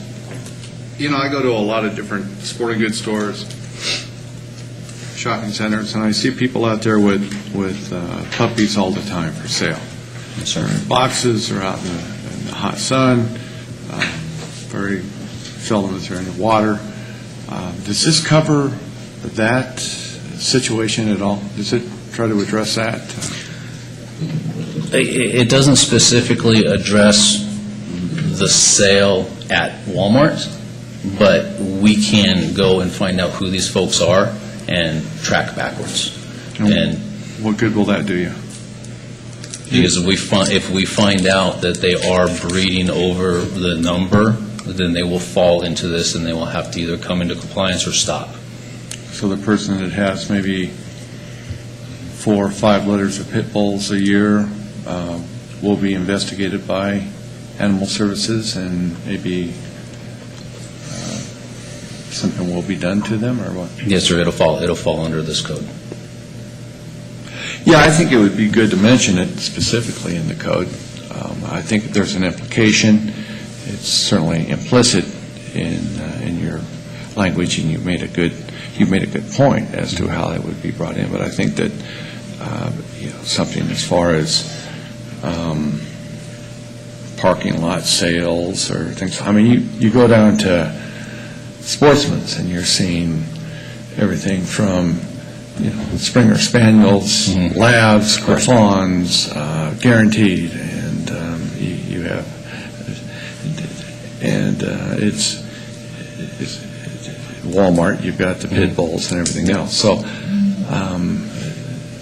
those sales don't seem to be licensed. They don't seem to be regulated at all, and people seem to me to be an excellent way to abuse or exploit animals. Correct. You're absolutely correct. And we've actually had conversations about that. And part of us, after we get working on this and we have the joint staff meetings, what we did not want to do was to do an all-encompassing, all-reaching law and put it out there and then come and say, oh, that doesn't work. We wanted to get the outline there. What the plan is to get all these procedures together with the 3 entities, and if we need to come forward after that to make adjustments to the code, we will. We've already seen a couple possible areas where we want to make adjustments, possibly, but we don't want to just stick it in here and say that, oops, it doesn't work. We want to make sure it works. We want to make sure that we are fulfilling our obligations and work together. Animal Services doesn't want to mess up Sparks or Reno or Washoe County. We want to all work together and come, together and make this work. Well, that might be something for business licensing to look at as well. Correct. In other words, you cannot be. I'm going to address that fact in just a minute. Thank you. For business licensing. Thank you, Mr. Adams. Councilwoman Bybee? I had a couple questions. Is the welfare permit is new? Yes, ma'am. And was that mandated by the NRS, the change in NRS, or is that something that Animal Services has come up with in conjunction with the NRS, new NRS language? Okay, we have two, the commercial breeding permit, that's one, and then the animal welfare permit, that's going to address our retail and other exhibits and things like that. So they're Okay, two, so right now we're still on the breeding. Yes, ma'am. Yes, Okay. ma'am. So I'll wait for that. Question, how do you monitor and verify the number of litters that they have, that anyone is breeding per year? We have some unusual suspects out there right now that we know are doing it, but we can't do anything until we get this passed. You go and you monitor the age of the animals. It's complaint-driven. We find them on the corners, Walmarts, Legends, parking lots. It's going to require us to do some investigative work, but that's what we need to do. We will do it. So some of the people that are at Walmart or in a parking lot, you don't know if they've had 2 litters or 3 litters or 6 litters during a year. Correct. And if they have 3 or more under this change, they would need to have license and the permit they would be considered commercial. Correct. And they would have to go through the process as a commercial breeder. Yes, ma'am. Or only breed 2 litters a year. Yes, ma'am. Is that my understanding? Yes, ma'am. Okay, thank you. Thank you, Councilwoman Bybee. A couple questions, and just your last comment saying it's complaint-driven. Yes, sir. Is that outlined in the ordinance? It doesn't. No, it's not in the ordinance. It's complaint-driven, but that's how we work. It has to be in the ordinance. If it's complaint-driven, it has to be in the ordinance. Okay. Okay. That's the only way it can be done, because that's the way it protects the citizen from undue government intervention that just may want to wander around and do whatever they want to do on it. You had 4 public meetings on this item. How are those meetings advertised? Those meetings were advertised through the county C-mail. It was done through the media outlets. It was done on our website. It was done on the county website. It was done through postings. You got on the City of Sparks and City of Reno website for meetings? I know that City of Sparks and City of Reno were notified by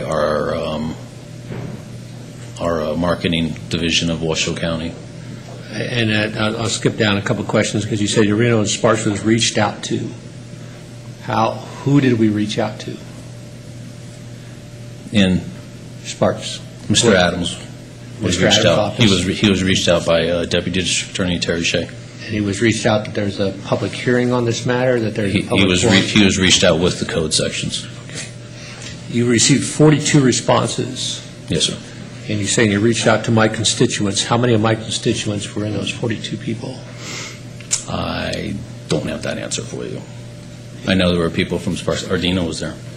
Okay, so I'm curious at how many people from the city of Sparks, issued comments on this whole program. Okay. Then I'll address the business license permit. You're about ready to enter into something in the next 6 months, and we have a joint business license permit system. Correct.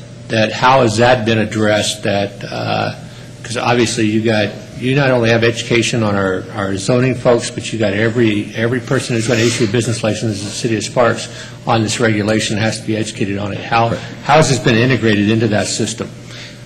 That is going to be the joint staff meetings between Reno, Sparks, Washoe County, and us to write the procedures on that, sir. And then I'll carry Councilman Ratty's comment just a little bit farther. If you don't have policies and procedures, and we don't even have the software written for all the business licenses, so somebody in Sparks goes to issue business license, they know what you're looking for, and they cannot issue that license until you've issued it. Those are programming things. Right. It's going to be more than 3 months, and I would extend that date out 6 months plus until all that work is done.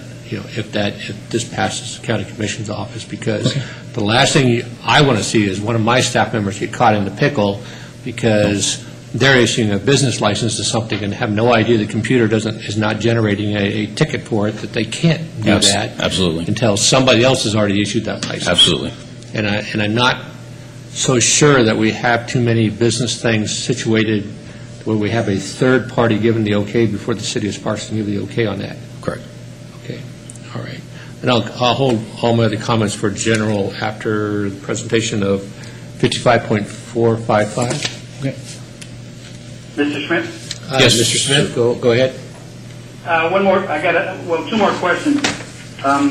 This is strictly dealing with the issue of permits to dog breeders, right? Yes, sir. It has nothing to do with verification of the pedigree of dogs or anything like that? No, sir. Pardon me? No, sir. Okay, thank you. Thank you. Any other questions on this item from council? Okay. All right. All right, members, the next code section is Chapter 55.455, the Commercial Animal Welfare Permit. Just give you a little background on this before I get into the oversight. City of Reno and Regional Animal Services had a problem for a while with an unscrupulous pet store owner. And come to find out that some of the NRSs are administrative and not criminal, and our hands were a little bit tied. On top of that, the store owner was following the NRSs technically because they had a vet signing off the vet paperwork. So we got together and if you look in that second package we gave you, it has the one that says the original version. It was about 8-9 pages long. We started looking at it and said we're getting too deep in the weeds, and then we cut it down to the specific code that is in front of you now. This code also will work in conjunction with all of our entities' business licensing. It will establish a dual permit process to accommodate the retail establishments as well as exhibits such as circuses, traveling exhibits. There's a section in here for nonprofit educational organizations so they can get an annual permit instead of a 30-day temporary special use type permit.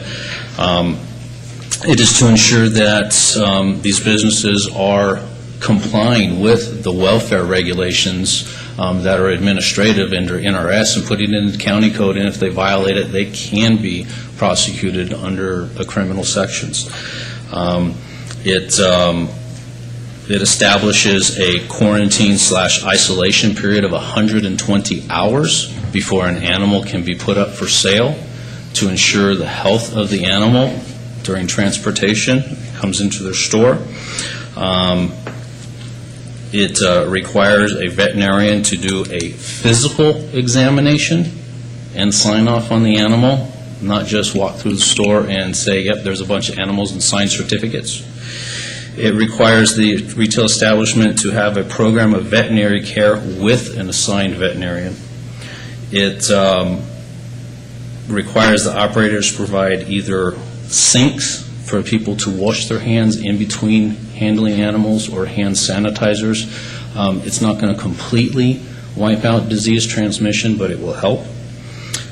Disposal of animal carcasses. If they get an animal in and they accept a sick animal and then they find out that this animal needs to be euthanized, they must follow protocols under NRS. It prohibits the commercial establishment from selling dogs from a non-acceptable procurement source. A lot of controversy on this topic. We've listened to everybody out there, so everybody gets a piece of the pie on this one. The procurement sources are humane organizations that want to do adoptions through pet stores. It covers USDA licensed breeders, and it covers approved National Breed Registry breeders such as AKC, CKC. So if there is small breeders that breed 1 litter or 2 litters a year, and they wish to sell through a pet store, they have that opportunity. And again, it establishes the suspension and revocation the due process, same as the commercial breeding permit. I won't repeat all that unless anybody wants me to. And that's our nutshell overview. Thank you, Mr. Smith. Yes, sir. Any questions or comments from the council? Mr. Adams? I noticed that your statute talks about, your proposed ordinance, talks about commercial animal establishments are prohibited from selling dogs or cats obtained from a source other than an acceptable procurement source. Yes, sir. And then you go on to mention 3 acceptable procurement sources. How has this changed? Is this addressing a problem, or was there a requirement, or is this just your standard language that was not amended? This is all brand-new language. Okay. This was never in code before. We had, through the open meetings and the open wash show and emails, we had people from all over the place. No USDA, no Humane Society or SPCA's, no AKC, yes AKC, yes Humane Societies. So it was so broad out there that we looked at it and said, we'll put it all in. Y'all can have a piece of the pie, but we're going to regulate it on the welfare end and ensure the health, safety, and welfare of the animals within the establishment are being properly cared for. And I can understand that, but it seems like you're regulating it through the inventory end as well. In other words, you're telling Sparks business owners, pet store owners, where they can get their inventory from. And that may be limiting it considerably. I don't know. And I'm not a pet store owner, and I don't know if any pet store owners are aware of it. I don't even know how many pet stores we have in Sparks. You don't have any that sell dogs or cats. In Washoe County currently, there's 1 store. Okay. And he breeds most of his own. Well, this would affect that business then, and nothing at Sparks. Correct. All right, good enough. Thank you. Any other questions from the council? My comments, were my concerns. Let me back on up. City Council adopts an ordinance next month that we allow chickens and bees in the city of Sparks. Is that acceptable to you? That would go into your zoning, and again, we don't regulate the zoning wherever you wish them to be. Now, we will come in and assist your residents with noise, sanitation, health, and welfare. Okay, and I think you're missing the whole point. Sorry. Is that going to cost you money? Oh, is that going to? No, we do that. Well, it won't cost you a dime to come in to the city of Sparks and monitor and take care of complaints and everything, and we expand our code. No, sir. Won't cost you a dime. It's going to fall right in the normal course of business. Okay, all right, thank you. Here's my concern on this whole item. 4 weeks ago, this kind of caught everybody by surprise.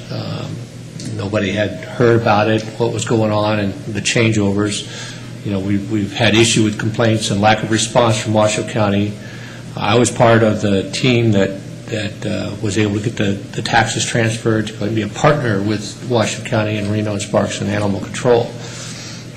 And I was on the phone, so I only could hear. I couldn't see the expressions of the city council at that time. But there was some real concern that the partnership wasn't being addressed here, that maybe we were, more have turned into a dictator-type servant, relationship. And so, we kind of said, okay, we gave advice that maybe we need to step back and take a look at this whole thing. The city attorney was very adamant that the items that you brought forward should not be in this city of Sparks. And there's been evidence that come forward since that time that from your own county attorney saying that what you have done and what you have presented in front of your county commission is illegal and should not be done. It's against the state ordinances. Now, that's your problem to go ahead and deal with, and the city attorney's problem to do it. My concern is that I don't feel that you respect the city council by coming back 4 weeks later and saying, let's keep this thing going. Your priority is to go ahead and solve the book. My priority is finances for the city of Sparks, and I want to know what's going on and how things are being handled. And so that's where I have a real issue here, is that I don't think there's a respect for the city council to be able to, let our citizens know what's going on, let the council know what's going on, late documents showing up, not even in our packages. We're not supposed to be able to sit here and read this stuff while you're talking. And we should be able to have a chance to read that ahead of time and know what's going on. And I think there's a complete breakdown in the partnership that we have. And I think at this point, I have to go ahead and reiterate Mr. Adams's recommendation from 4 weeks ago that the city of Sparks takes a real hard look at this partnership and possibly remove ourselves from this partnership because, it doesn't seem to me to be a partnership. It seems to me that thank you very much for your money, and we'll go ahead and move on. And the reason why I think it's important for you to think about our first question, because that item is coming up to the city council very quickly. And we're probably going to ask for a lot more response from Washoe County for our dollars that are out there. No more 7-10 days getting response. If my citizens have a complaint and it's not answered within 24 hours, I'm going to be on the phone. And I'm going to be sitting with my city attorney and saying, I give these folks $250,000 a year. What am I getting for it? So if I were you, if I was doing this, I would stop this process. Go back to what you already have. Your county attorney is saying is legal. Let's get the process fixed, because the process is flawed. We're not getting the information. We're not getting a chance to go ahead and voice in on it. And I would say, let's take a time out. Let's stop everything. I know you got your issues that you want to keep moving forward with it, but I can't give a recommendation knowing that our attorney, our staffs, I don't even think, if I ask my planning staff right now, do we even have in the code, anywhere in our code, that a breeder can be allowed in the city of Sparks? I would imagine that I haven't seen any documents in my 14 years here and 8 years on the planning commission that I've ever seen a breeder, as an allowable use in the city of Sparks.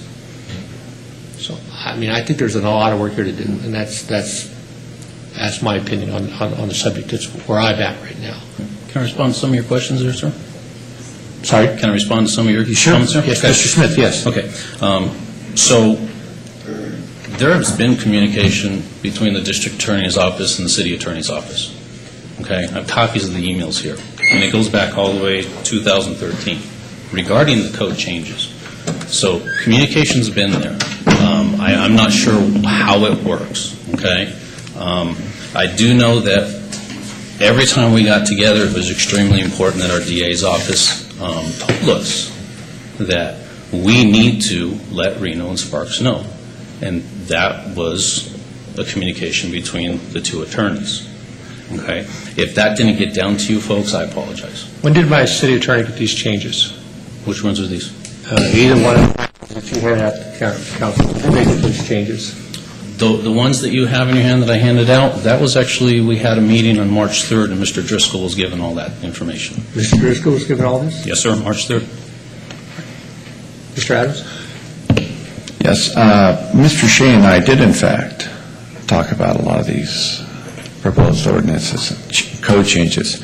I had provided him with extensive recommendations and rewrites, none of which I see incorporated in anything that's coming before the City Council now.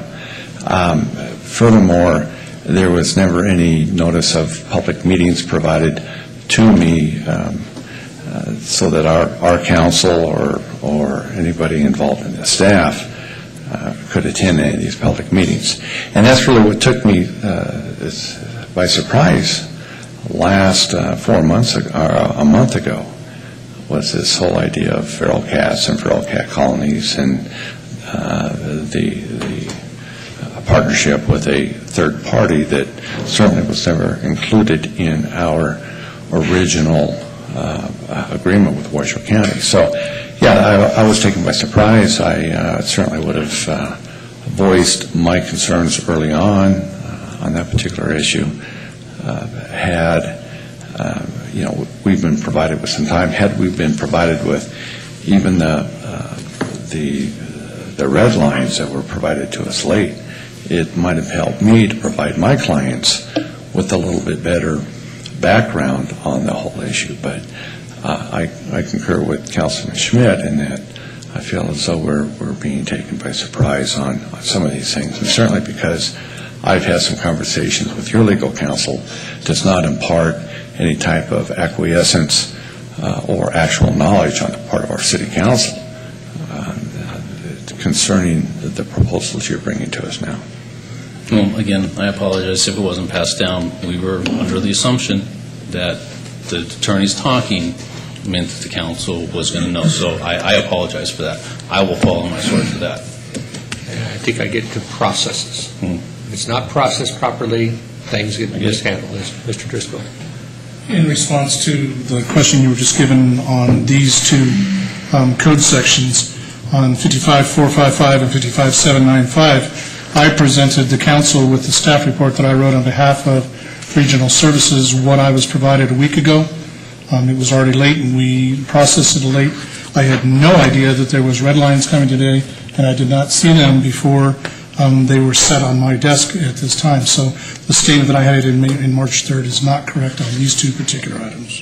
Sir, we were in a meeting at the Washoe County Complex March 3rd. You were there, and the City of Reno was there. So was our council, who's sitting right back here in the room. You were handed the complete documents. You know, I don't want to get into that type of stuff of you know, they said I get back to that I gave you the benefit of the doubt 4 weeks ago. You came in, you asked for the benefit of doubt when everybody had expressed their concern. It was very much divided with the council and with our city attorney giving advice. And you know, the direction that I know that I spoke of is that we really needed to get back and take a look at how this is being handled. So the processes, the information flow, the public input and all was solidified. That was my recommendation for it. When I listened to that discussion, the last thing I expected 4 weeks later would be another chapter or 2 more chapters brought to us to go and get taken care of. I didn't expect that. What I expected was to be sitting here today talking about how we can improve the process. How's that going to happen? How do we as a partner be a partner and just not write checks every year? That's what I was expecting. So that's where I come from. And I wish that we had followed through with something like that. So Councilwoman Bybee. I'm not sure that this is necessarily a question for you, or it might be for our city attorney or manager, especially being new to this. I'm really unclear on, in looking at what is proposed here, that do we have any voice at all over our authorities on animal control? And it's when the consolidation happened per the voters, and the voters made that decision in 2002, and I read all that. But today, as we sit here, you come and present information to us, but do we have any authority or any voice in the decision-making process, or is it just informational and we can give you some feedback, but we have no power whether we decide we want feral cats or whether we want these changes to code? Is there no... Do we not have any, what is our authority, or is there none? I guess that's the bottom line for me, because I'm very unclear. I'm going to let our council address that, ma'am.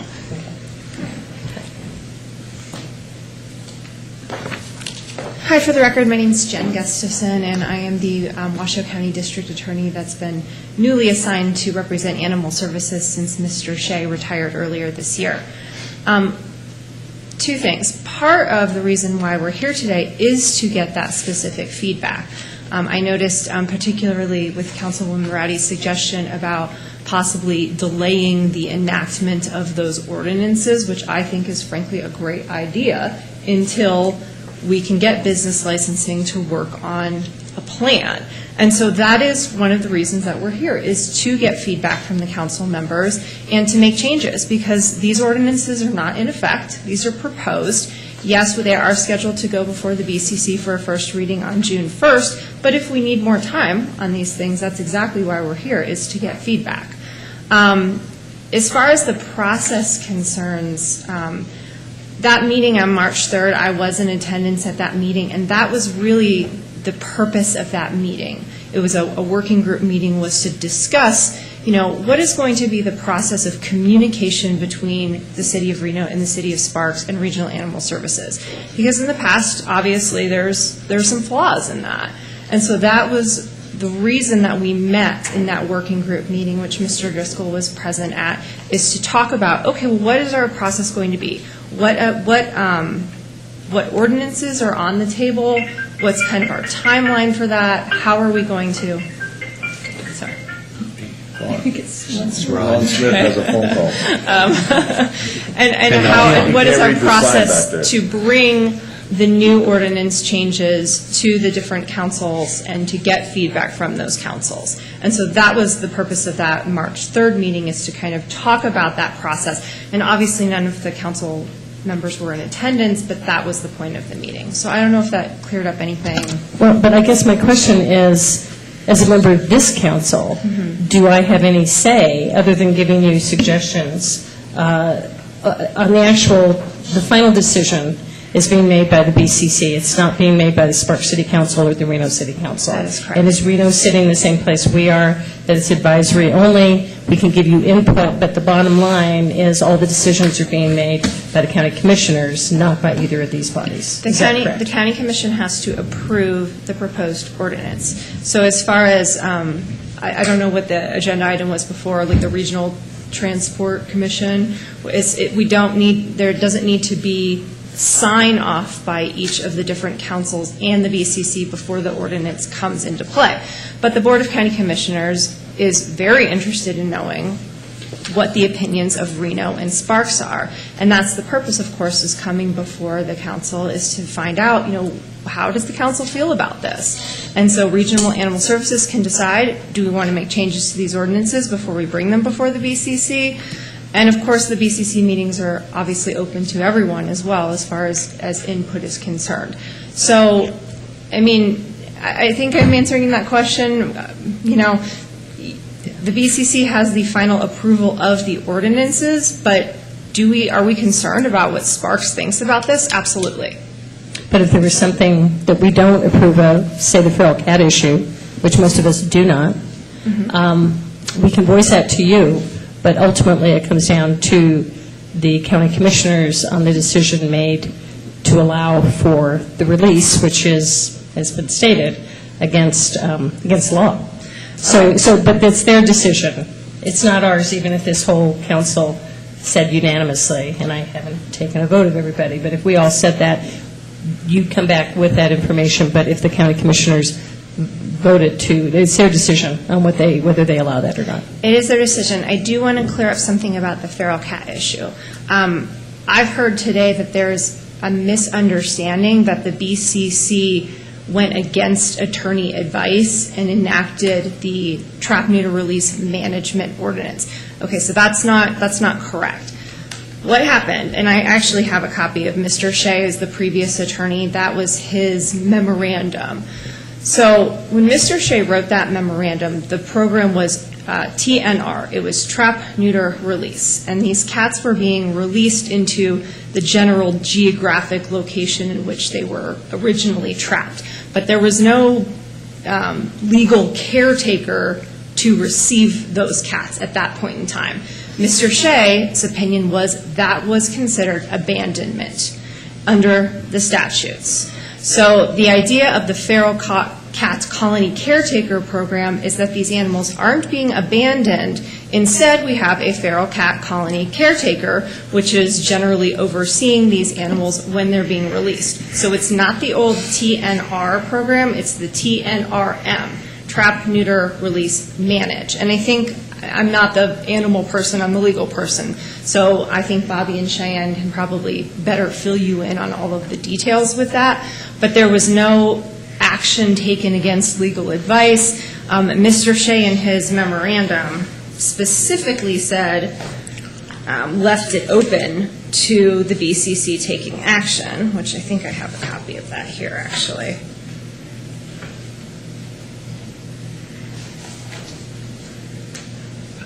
I guess for me is that you have a legal opinion on something that you didn't vote on. Do you have a legal opinion on what you voted on? A legal opinion? That- to counteract what you voted, to counteract, you got a legal opinion on what you didn't vote on that everybody thought was being voted on. Right. Do you have a legal opinion to submit to this council that the actions that the BBC made is legal?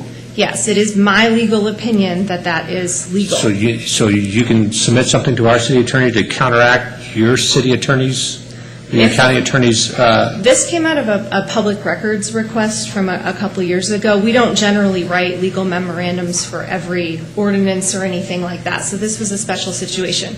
But, I mean, I am the person who drafted the trap, neuter, release management ordinance, and I have given that my legal review, and it is my opinion that that is a legal method of releasing feral cats that does not fall within the definition of abandonment under the statute.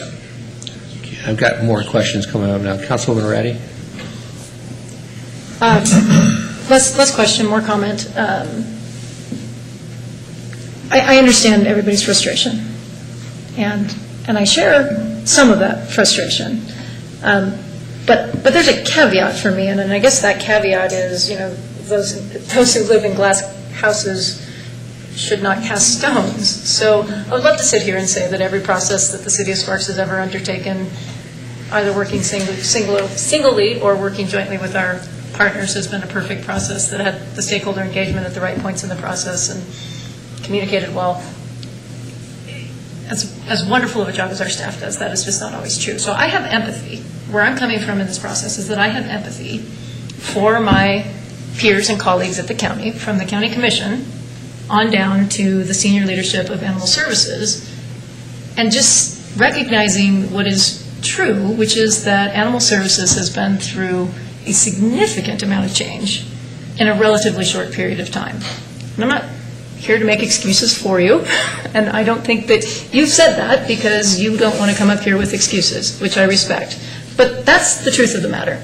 And so what I see is, for the first time in the 6.5 years that I've been on the council, dedicated and professional staff who recognize that what the county is doing is not in alignment with state law, and have recognized that there's been no communication and no process up to this point.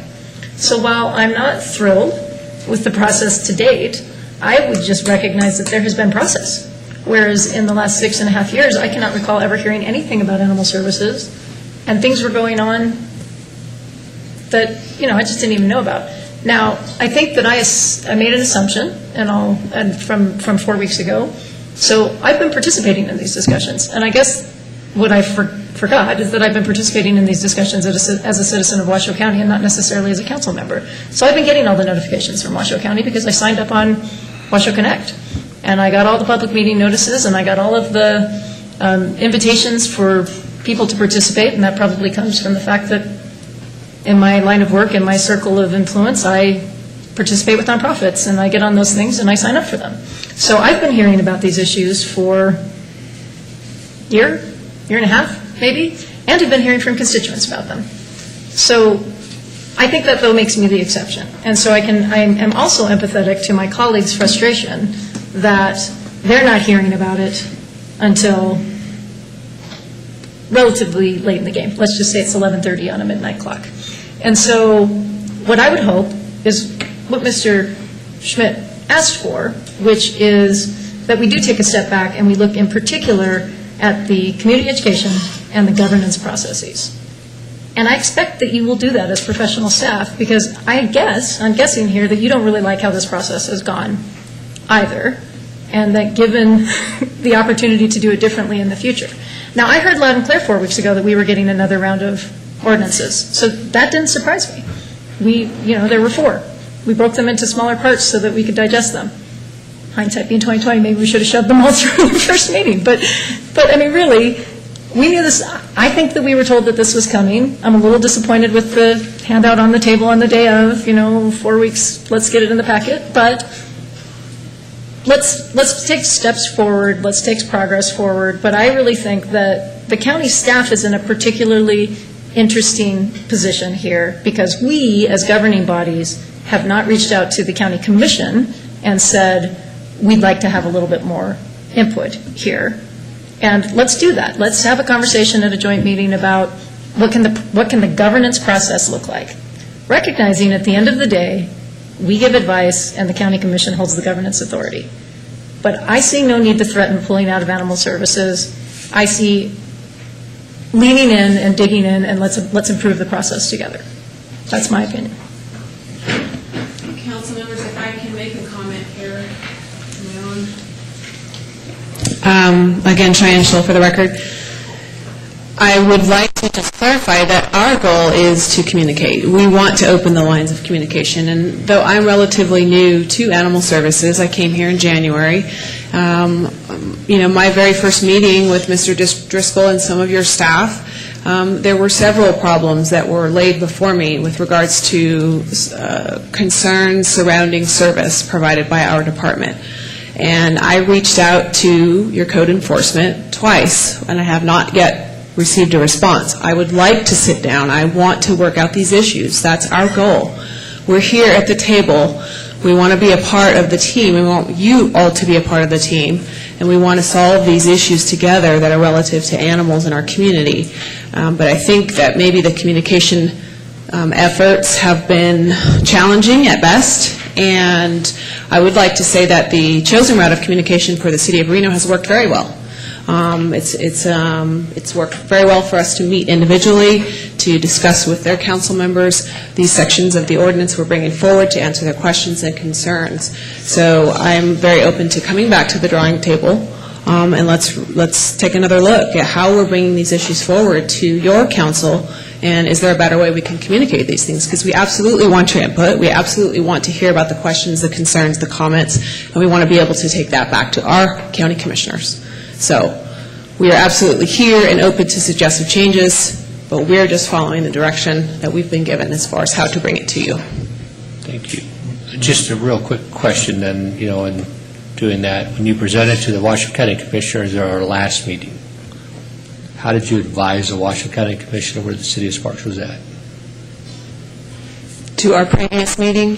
The previous meeting in which all of our comments we had, what did you advise Washoe County Commission about? All of the information was filtered to the Assistant County Manager, Kevin Schiller. You just told me that everything that happens here, you advise the Washoe County Commission on how we're advising what our thoughts and feelings are. How is that information relayed to the Washoe County Commission? Through the chain of command.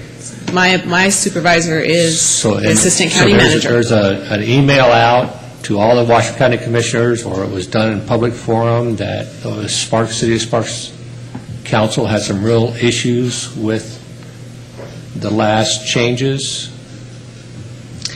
I can't tell you what forum that happened. I just know the information was Your relayed. presentation to the Washoe County Commission, your presentation that you made to go ahead and get this thing approved by Washoe County Commissions, what did you say about the City of Sparks?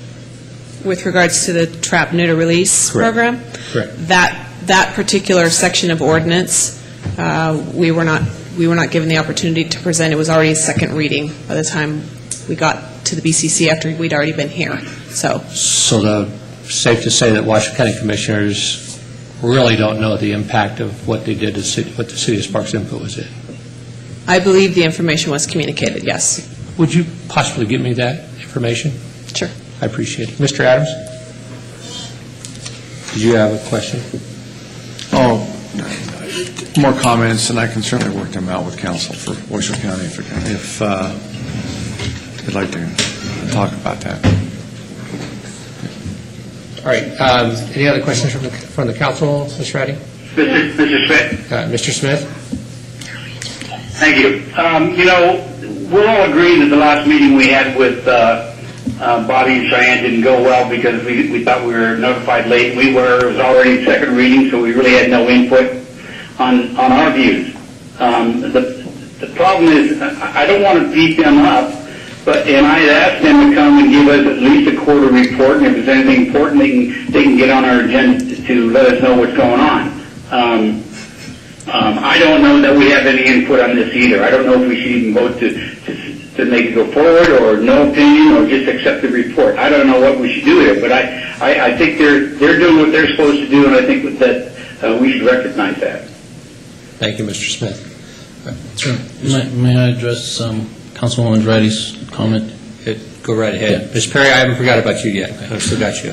Councilwoman, sorry, tongue-tied. To address your point of communication and the cities and the county working together, I did mention it in our last meeting. Part of the stand-up of our department is to put together an advisory board. So that advisory board, it will consist of a Sparks, a Reno, and a county representative. We know that much for sure. We don't know what the rest of the makeup is, but that's something that we're looking at. So that is surely an avenue that we can all make sure we have cross-communication. That's right. And on that note, I'd encourage you to have some conversations with the folks over at Senior Services about how well or not well the advisory model worked for them. Yes, ma'am. And I'll leave it at that. Yes, ma'am. You can take it from there. Because, well, and to be fair, sometimes it worked brilliantly, and a lot of times it did not.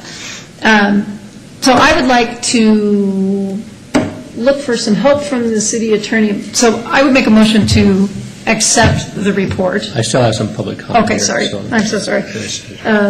So yes, let's listen to public comment, and then I'll come back to it. I have to leave, Mr. Schmidt, but I'm in favor of accepting the presentation. Okay.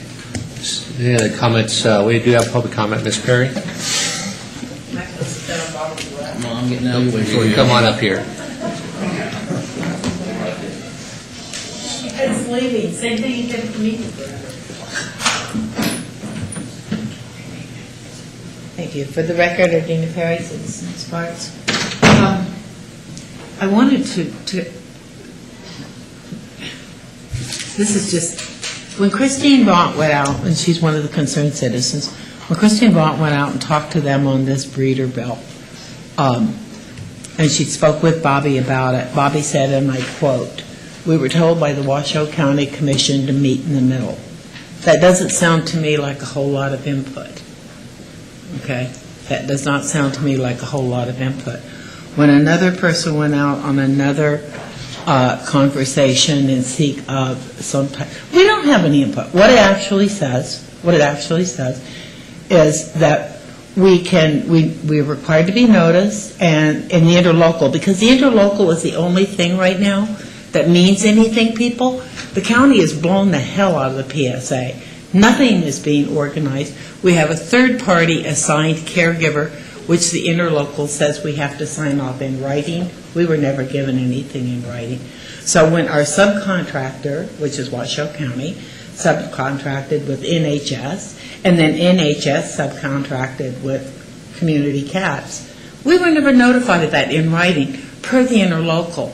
So thank God for the interlocal, because it's the only thing that has not been bastardized in this process, okay?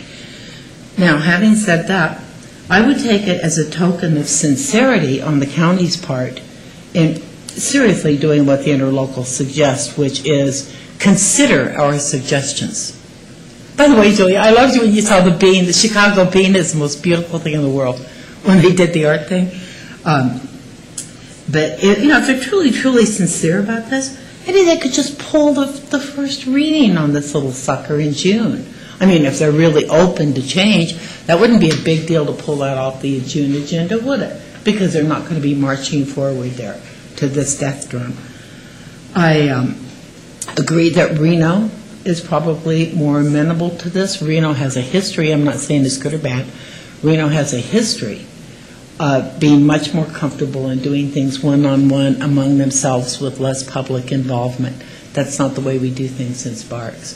I have contacted 75 businesses in Sparks via phone and asked them if they are aware that they will become the owner of feral cats that are left on their property if they continue to allow the cats to stay there. 75 business people did not know that. The county signed off on that as a business impact. To clarify one thing for the record and on TV, I love Terry Shea. The document I referenced, the document I presented to you in your packets long ago, okay, is signed by Dick Gammett. It's not an inter-office, it's a formal legal opinion signed by Richard Gammett. I know the dude retired, but if anybody wants to go argue with Dick about this, let me know, because I wouldn't. It was a legal opinion. So I don't like having it minimized. I want to offer respect that the county deserves, but this is wrong. Thank you, Ms. Perry. Before we have a motion on the table, I think there was some questions asked for some advice from our city attorney on this matter. Have any final comments? No, our speaker was correct in that the interlocal simply requires Washoe County to present any proposed ordinance changes to us. And what I did hear about attempting to open up the lines of communication is somewhat undermined by the fact that the last presentation was given to us at the 11th hour, and it was scheduled to be signed into law the following day. Now, that certainly is not staff's fault. As a department head, working with staff, I see these things happen all the time. So it's not fair to criticize staff for something like this. But nevertheless, it sounds like this meeting on March 3rd was more procedural than it was substantive. And it's these substantive issues that I think are impacting the citizens of Sparks. Now, Councilwoman Bybee asked whether or not there was something that we can do. First, as we pointed out 4 weeks ago, we can always ask that anything that the city does not agree with, that Washoe County simply exempt the city of Sparks from those code provisions. Secondly, as I understood the presentation tonight, our planning and zoning laws are not impacted by this particular interlocal agreement or the county code. Now, the city can go back, and if there's an animal control issue or practice, say feral cat colonies, which I got to take issue with the management portion, because these feral cat, what are they called? Feral cat administrators? Colony caretakers. I think they're specifically called out in your code for the definition of owners, and these people are not owners. So we have these colonies being managed by someone who has no legal responsibility or accountability. And in that regard, Councilwoman Bybee, the city can certainly amend its planning and zoning laws to prohibit the introduction or the maintaining of any feral cat colony within those particular areas. So I think that we retain that, and as a charter city, we have the authority to do that, and it would not, our planning and zoning laws would not be trumped by a Washoe County code change. So we do have some power. We do have some independence. And I think it behooves us to work with staff. We have some very competent staff, a very competent attorney, and to get our concerns voiced and hopefully codified down the road. But, yeah, I was a little concerned because many of the comments and conversations that Mr. Shane and I had were not reflected in anything that had come up, which leads me to believe that maybe they really do not care that much. Not they, the staff, but the county commission does not really care that much about our input into the substantive portions of these proposed ordinances or laws that Washoe County is propounding at this point in time. Thank you, Mr. Adams. And I just say that it's counterintuitive to me for good government to have one entity creating laws and then the other entity creating laws, to stop the one entity for creating laws, because that's when we get into a real big, so that you see where we're at. You see where we're at now.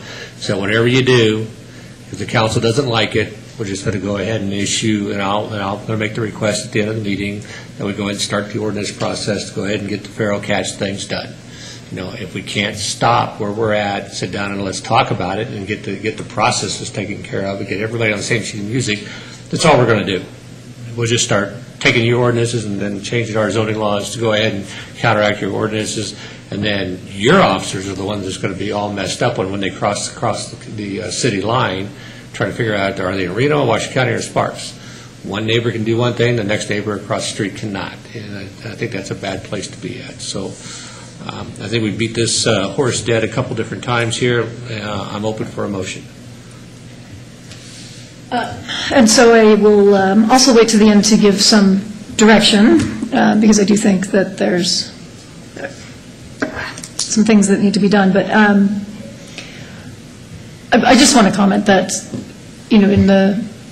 some of you have been here a lot longer than I have, but in the 6.5 years that I've been here, one of the most fascinating parts of being a city council member at a city of 90,000 in a county of 400,000 with a bigger city next to us have been the multitude of different forms in which we do our work, from the standalone city work to the full regional consolidation to the variations of interlocal agreements and operating agreements, and from TUMLA to regional planning to animal services, you name it, we've got a model, and it's a different model every time. And what I think we miss and what we lose is, if we're going toward consolidation, and consolidation can be a little bit of a scary word to say in this particular chamber, but I'm going to say it, you gain efficiency through merger when you merge the more complicated parts.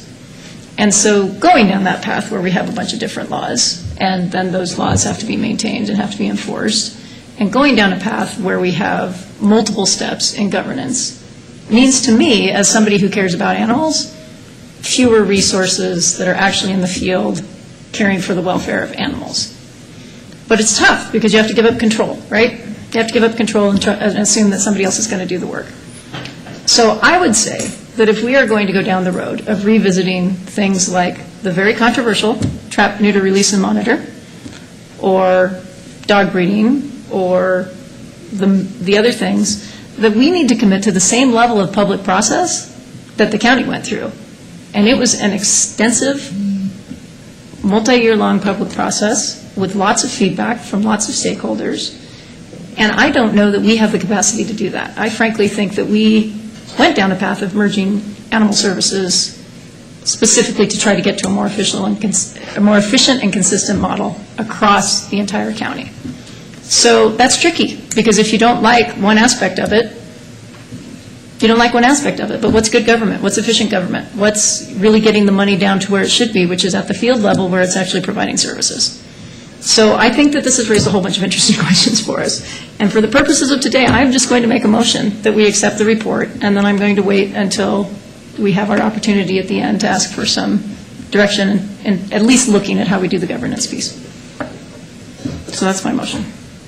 I hear that motion correctly. It's just to accept the report Just to accept the report. and not approve it or disapprove it. Just accept it. Do I have a second? Second. I have a motion by Councilwoman Ratty and a second by Councilwoman Bybee. Any other discussion?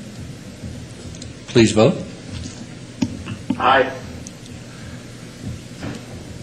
Passes unanimously with Mr. Smith, yes, and Mr. Lawson absent. Thank you very much for the presentation. We hope that you got the gist of how we feel now, and hopefully we can get those issues resolved pretty quickly. So thank you very much. And Mr. Ratty, you talked on mergers and fundamentals. There's about a $10 billion study on talk to Time Warner, find out how that merger went. It's the fact pattern of every single merger. It always depends on the fact. But you were here when it was done. A lot of money and a lot of time, and I take full responsibility for that portion of it, not getting it tight enough. Item number 10.1, we have a public hearing, consideration, partial approval, a request from William D. Phillips Family Revocable Trust, the City of Sparks, for abandonment of portion of 18th Street and right-of-way. John. Thank you, Mr. Schmidt, members of the council. John Martini, city engineer. Before you today, I have a request from the William D. Phillips Family Revocable Trust for an abandonment of portion of 18th Street and I Street. Rich, can I have the overhead, please?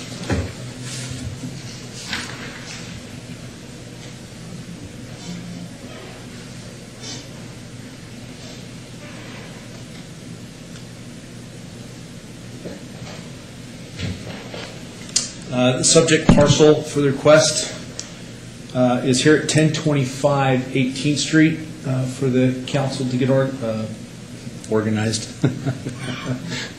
Sorry. This is Prager Way, Rock Boulevard, Audi Boulevard, Deer Park. Are you looking to go under that bus, too? It could be a bus day. The right-of-way that has been requested for abandonment was granted to the city in 1904 as part of, I believe, the East Reno Heights subdivision map. The property owner requested the abandonment. We provided all the proper notifications, both AT&T, NV Energy, and who am I forgetting here? AT&T, Nevada Energy. And Toma, the water company, have all requested a reservation of easement. The council will note in the order of vacating, I have added language to reserve easements for all the utility companies over the portion proposed to be abandoned, should you approve. This item was properly noticed. Staff has reviewed the legal descriptions and find them to be proper. This public hearing serves as the public hearing as required by NRS. Staff finds that should the council choose to abandon the subject areas, there will be no material harm to the public, and is supportive of the abandonment request. I'm available for any questions you may have. Thank you, Mr. Martini. Any questions from council, Mr. Martini? Seeing none, this is a public hearing. I'll open the hearing for anybody in the public would like to comment on this item. Seeing none, close the public hearing. This is ordinary stuff we're doing on any property that's getting ready to be developed, right? Yes, I think it was a setback issue. Yeah. And we're cleaning it up. Very common. So, seeing no other comments, we have a motion. Ms. Spivey? I move to approve the abandonment of a portion of the 18th Street right-of-way and for the abandonment of a portion of the I Street right-of-way abutting 1025 18th Street as submitted by staff. I have a motion to approve. Do I have a second? Councilwoman Ratty? Second. I have a motion by Councilman Abidi and a second by Councilwoman Ratty. Any other discussion? Seeing none, please vote. Aye. Passed unanimously with Mr. Smith a yes and Mr. Lawson absent. Thank you. Okay, thank you, Mr. Martini. No other items in planning or do we have a closed door session today? No, sir. No closed door sessions. Comments from the public? Any public for comments? Seeing none, comments from the city council and city manager. I believe Mr. Driscoll, you're first. Thank you. I have two items. The first is an announcement. The following committee appointments are available. 2 appointments to the Sparks Civil Service Commission will expire on June 30th, 2015. Each appointment is for a 3-year term. 2 appointments to the Sparks Recreation Commission will expire on June 30th. Each appointment is for a 3-year term. And 1 appointment to the Airport Authority Board of Trustees will expire on June 30th, 2015. The appointment is for a 4-year term. For this particular position, requirements of the Airport Board Authority Board of Trustees position includes experience in aviation, business or tourism industry, experience in finance or accounting, or other qualifications that the appointed authority determines are necessary or appropriate for carrying out the duties of this particular board. Persons interested in serving on this committee should complete a community service application available from the city's clerk's office. You may also apply online at the city's website, www.cityofsparks.us. Click on City Services on the web page, then click on Volunteering, Get Involved, and then click on Fill Out City of Sparks Volunteer Application. Applications will be accepted for these positions until the close of business on Monday, June 1st, 2015. And second, Mr. Chair, I handed out a document that was entitled City of Reno Legislative Relations Proposed Amendment dated May 25th, 2015, and this was on Senate Bill 185. And Senate Bill 185 is the proposed automatic aid agreement, regional automatic aid agreement that's proposed by Mr. Kekeffer.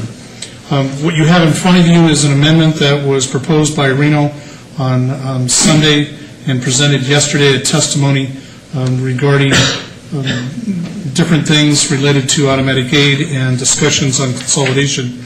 The reason I present it to you versus just going to the team is that this was discussed fairly lengthily today in the regional fire consolidation meeting between the Board of County Commissioners and the City of Reno Council. There's been no discussion, at least what I've been updated so far, as to where we are, but this has been a topic of conversation. So depending on where the other two agencies land on this, as far as to accept or reject this amendment, that information will be being given to the Assembly Government Affairs Committee Chair before the end of the week, as we're running out of time in the session. So I want to make you advised of this. The legislative team, depending on the action of the two other elected bodies today, may meet and discuss this and go forward. So if there are any points of clarification that you would like, or there's any discussion points, please contact me, and I will give you what I know based on the meeting today as soon as it's available. Thank you, sir. Thank you, Mr. Driscoll. Councilwoman Ratty? Yeah, I'd like to ask that the city manager reach out to the county manager and request a meeting to look at improvements in communication between Animal Services and Yes, ma'am. the city of Sparks, Be happy to do that. with a specific look at the governance side of things, and a very specific request just that the city manager and the public information officer of Sparks be notified anytime they're doing community outreach on animal services topics. Be happy to do that, and I have a couple of my own talking points, so thank you. I would just like to add to be able to bring that interlocal agreement review back, and let's take a look at what's in that interlocal agreement that we can strengthen some of these things on up that won't happen again. Councilwoman Brady. I just wanted to make an acknowledgement. Actually, thank you for the mayor who's not here, and for Tracy Dominguez and the special events staff. I was at the pancake breakfast yesterday for Honor Flight Nevada, which was moved. A lot of you here, but maybe not everyone is aware that it was supposed to be in Reno at the Garden Shop Nursery, and was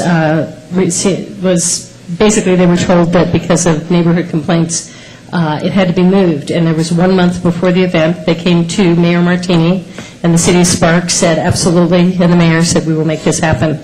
So, and I made sure people that I talked to yesterday knew that, and they were just thrilled to be in Sparks. They could not, the accolades I had from everyone I talked to about the venue, and especially the volunteers, Terry Beth and and John organizing it, and then all the volunteers made special note of the special events staff and how helpful they were, how great they were to work with, and the fact they were going to give the Honor Flight Nevada people some good, valuable input on, because you guys do the events all the time, how to best improve what they were doing. I believe I read in the paper there were 1,800 people there, so they were a little overwhelmed. But just kudos to, and I was very proud to be representing the city of Sparks at such an incredible event that they want to stay. And I think we're a great venue for them. So thank you, Tracy, and thank you, Mayor, even though he's not here. Yes, good. Thank you very much. I have two items that I'd like to go and do. First off, I'd like to follow up on Mr. Adams's comment on directing for an ordinance put on the future agenda for the council to talk about if we want to look at that ordinance or not in regards to the feral cat issues. And the second item I have is had the opportunity last week through some press releases and some other information to review the City of Reno's budget and some of their highlights in their budget. And I was quite surprised at some of the things I saw in their budget, that their ending fund balance now is higher than the City of Sparks' ending fund balance. They paid off $167 million in debt in the last 5 years, and it won't be very long before their debt is under control. They actually put $500,000 for their post-retirement debt to go on in. So there was a list of some things that I really thought was quite, admirable, and it started me thinking again about why, what's the disparities between Reno, Sparks, and Washoe County when it comes to Mr. Smith's dog. We have animal control in their way, Mr. Smith. Okay, well, we'll get you. And about 10 years ago, we actually, the City of Sparks led off a study, and we created a pamphlet, and I believe the Nevada League of Cities at that time actually used it in state legislation, showing how the same state laws that create vast differences in tax structures. And at that time, I believe Reno actually had $2.25 for every $1 the City of Sparks. According to quick calculations I have, the City of Reno now is over $3 per person per $1 of the City of Sparks. So, for every citizen we have, and every citizen Reno has, they get $3 per citizen, and we get $1 per citizen. And I think it's probably time we sit down and take a look at reviewing those facts. I know planning and everything can use that information when it comes to talking about business parks and that type of things. It's going the wrong direction, and I think we need to sit down and take a look at that and educate everybody on the council about how those tax structures work and how they're not working in the county right now. So, and maybe we have an item for the 2017 legislative session there to address that again. So, any other comments? Seeing none, we'll adjourn and turn it over to Ms. Ratty. Oh, Ms. Ratty, I'm sorry. I'm just assistant. I'd like to call the Sparks Redevelopment Agency meeting of Tuesday, May 26th with a roll call. Chairman Ratty? Here. Agency members Lawson? Absent. Smith? Here. Martini? Absent. Bybee? Here. Schmidt? Here. Agency Attorney Adams? Here. Chief Administrative Officer Driscoll? Here. We do have a quorum. Thank you. Do we have any public comment? Seeing none, how about the approval of the agenda? Motion to approve, Mr. Chair. Second. I have a motion to approve by Agency Member Schmidt, seconded by Agency Member Bybee. Any discussion? Seeing none, all in favor, please say aye. Aye. Aye. Looks like it's unanimous in favor. Approval of the minutes of the May 11th, 2015 Sparks City Council budget hearing. I'm assuming that's actually the redevelopment agency portion of the budget, as well as, no, just that one. So, I have a correction. I'm sorry, I didn't say that right. It's the approval of the Sparks Redevelopment Agency meeting on May 11th and the Sparks City Council budget hearing on May 19th. I do have one correction. Okay. On the May 19th meeting, in the very beginning, call to order was, I made the call to order, and the minutes are stating that Agency Member Martini did, so it's a correction just on who called the meeting to order. Great, thank you. That's it. And so, do I have a motion with that correction? I move to accept the minutes as corrected. Second. So, motion to accept the minutes as corrected by Agency Member Bybee, seconded by Agency Member Schmidt. Do we have any discussion? Seeing none, all in favor, please say aye. Aye. Aye. None opposed. The motion passes unanimously.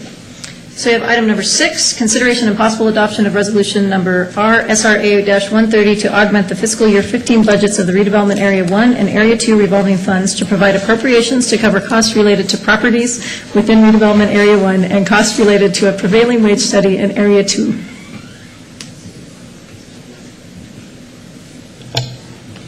Stacy, Ms. Hemmerling. Another long title. I'll just keep this brief. This is an augmentation on 2 funds, both redevelopment areas 1 and 2, to provide budget authority so that we do not have budget violations. I've laid out in the staff report what items this will cover. Does anyone have any questions? I want to discuss them. Agency Member Bybee. I had one question. In Area 2, it had $84,000 for prevailing wage review studies. Is that something that is that like a normal course of, why are we studying prevailing wage? Is it something that's a requirement in the for the redevelopment funding? I just... For the specific property. That's for legislation. Yes, for the Walmart. I'm sorry, for the record, John Martini, city engineer. It's a requirement of all the work we do at Legends, which is in the redevelopment area. It has to follow Public Works protocol, and we are required by state law to review prevailing wage reports. We do not do that in-house anymore. We contract out, and it's more efficient. Okay, and $83,000, that seems like a lot of money. I mean, is that a long process, one person that does all that, or is just the hours involved? It's two people, and I think the man sitting next to you who has probably submitted them to a public agency, the Walmart, when they're all said and done, would probably fill this table up twice as high in paperwork. So every employee, every payroll slip, for everyone on the job, from the day it starts till the day it ends. Okay. It's a never-ending process. We're required by law to do that, so it's not something we can... We are required to monitor it and be prepared to answer any questions the state payroll commissioner, what's his? Labor commissioner may have. If a case comes up, we provide the information to him for the defense and/or penalties that may come. Okay, thank you. Just go ahead and reemphasize that it is a never-ending process. You are never finished with prevailing wage reports. Never. The cost. Ever. Yes. Any additional questions?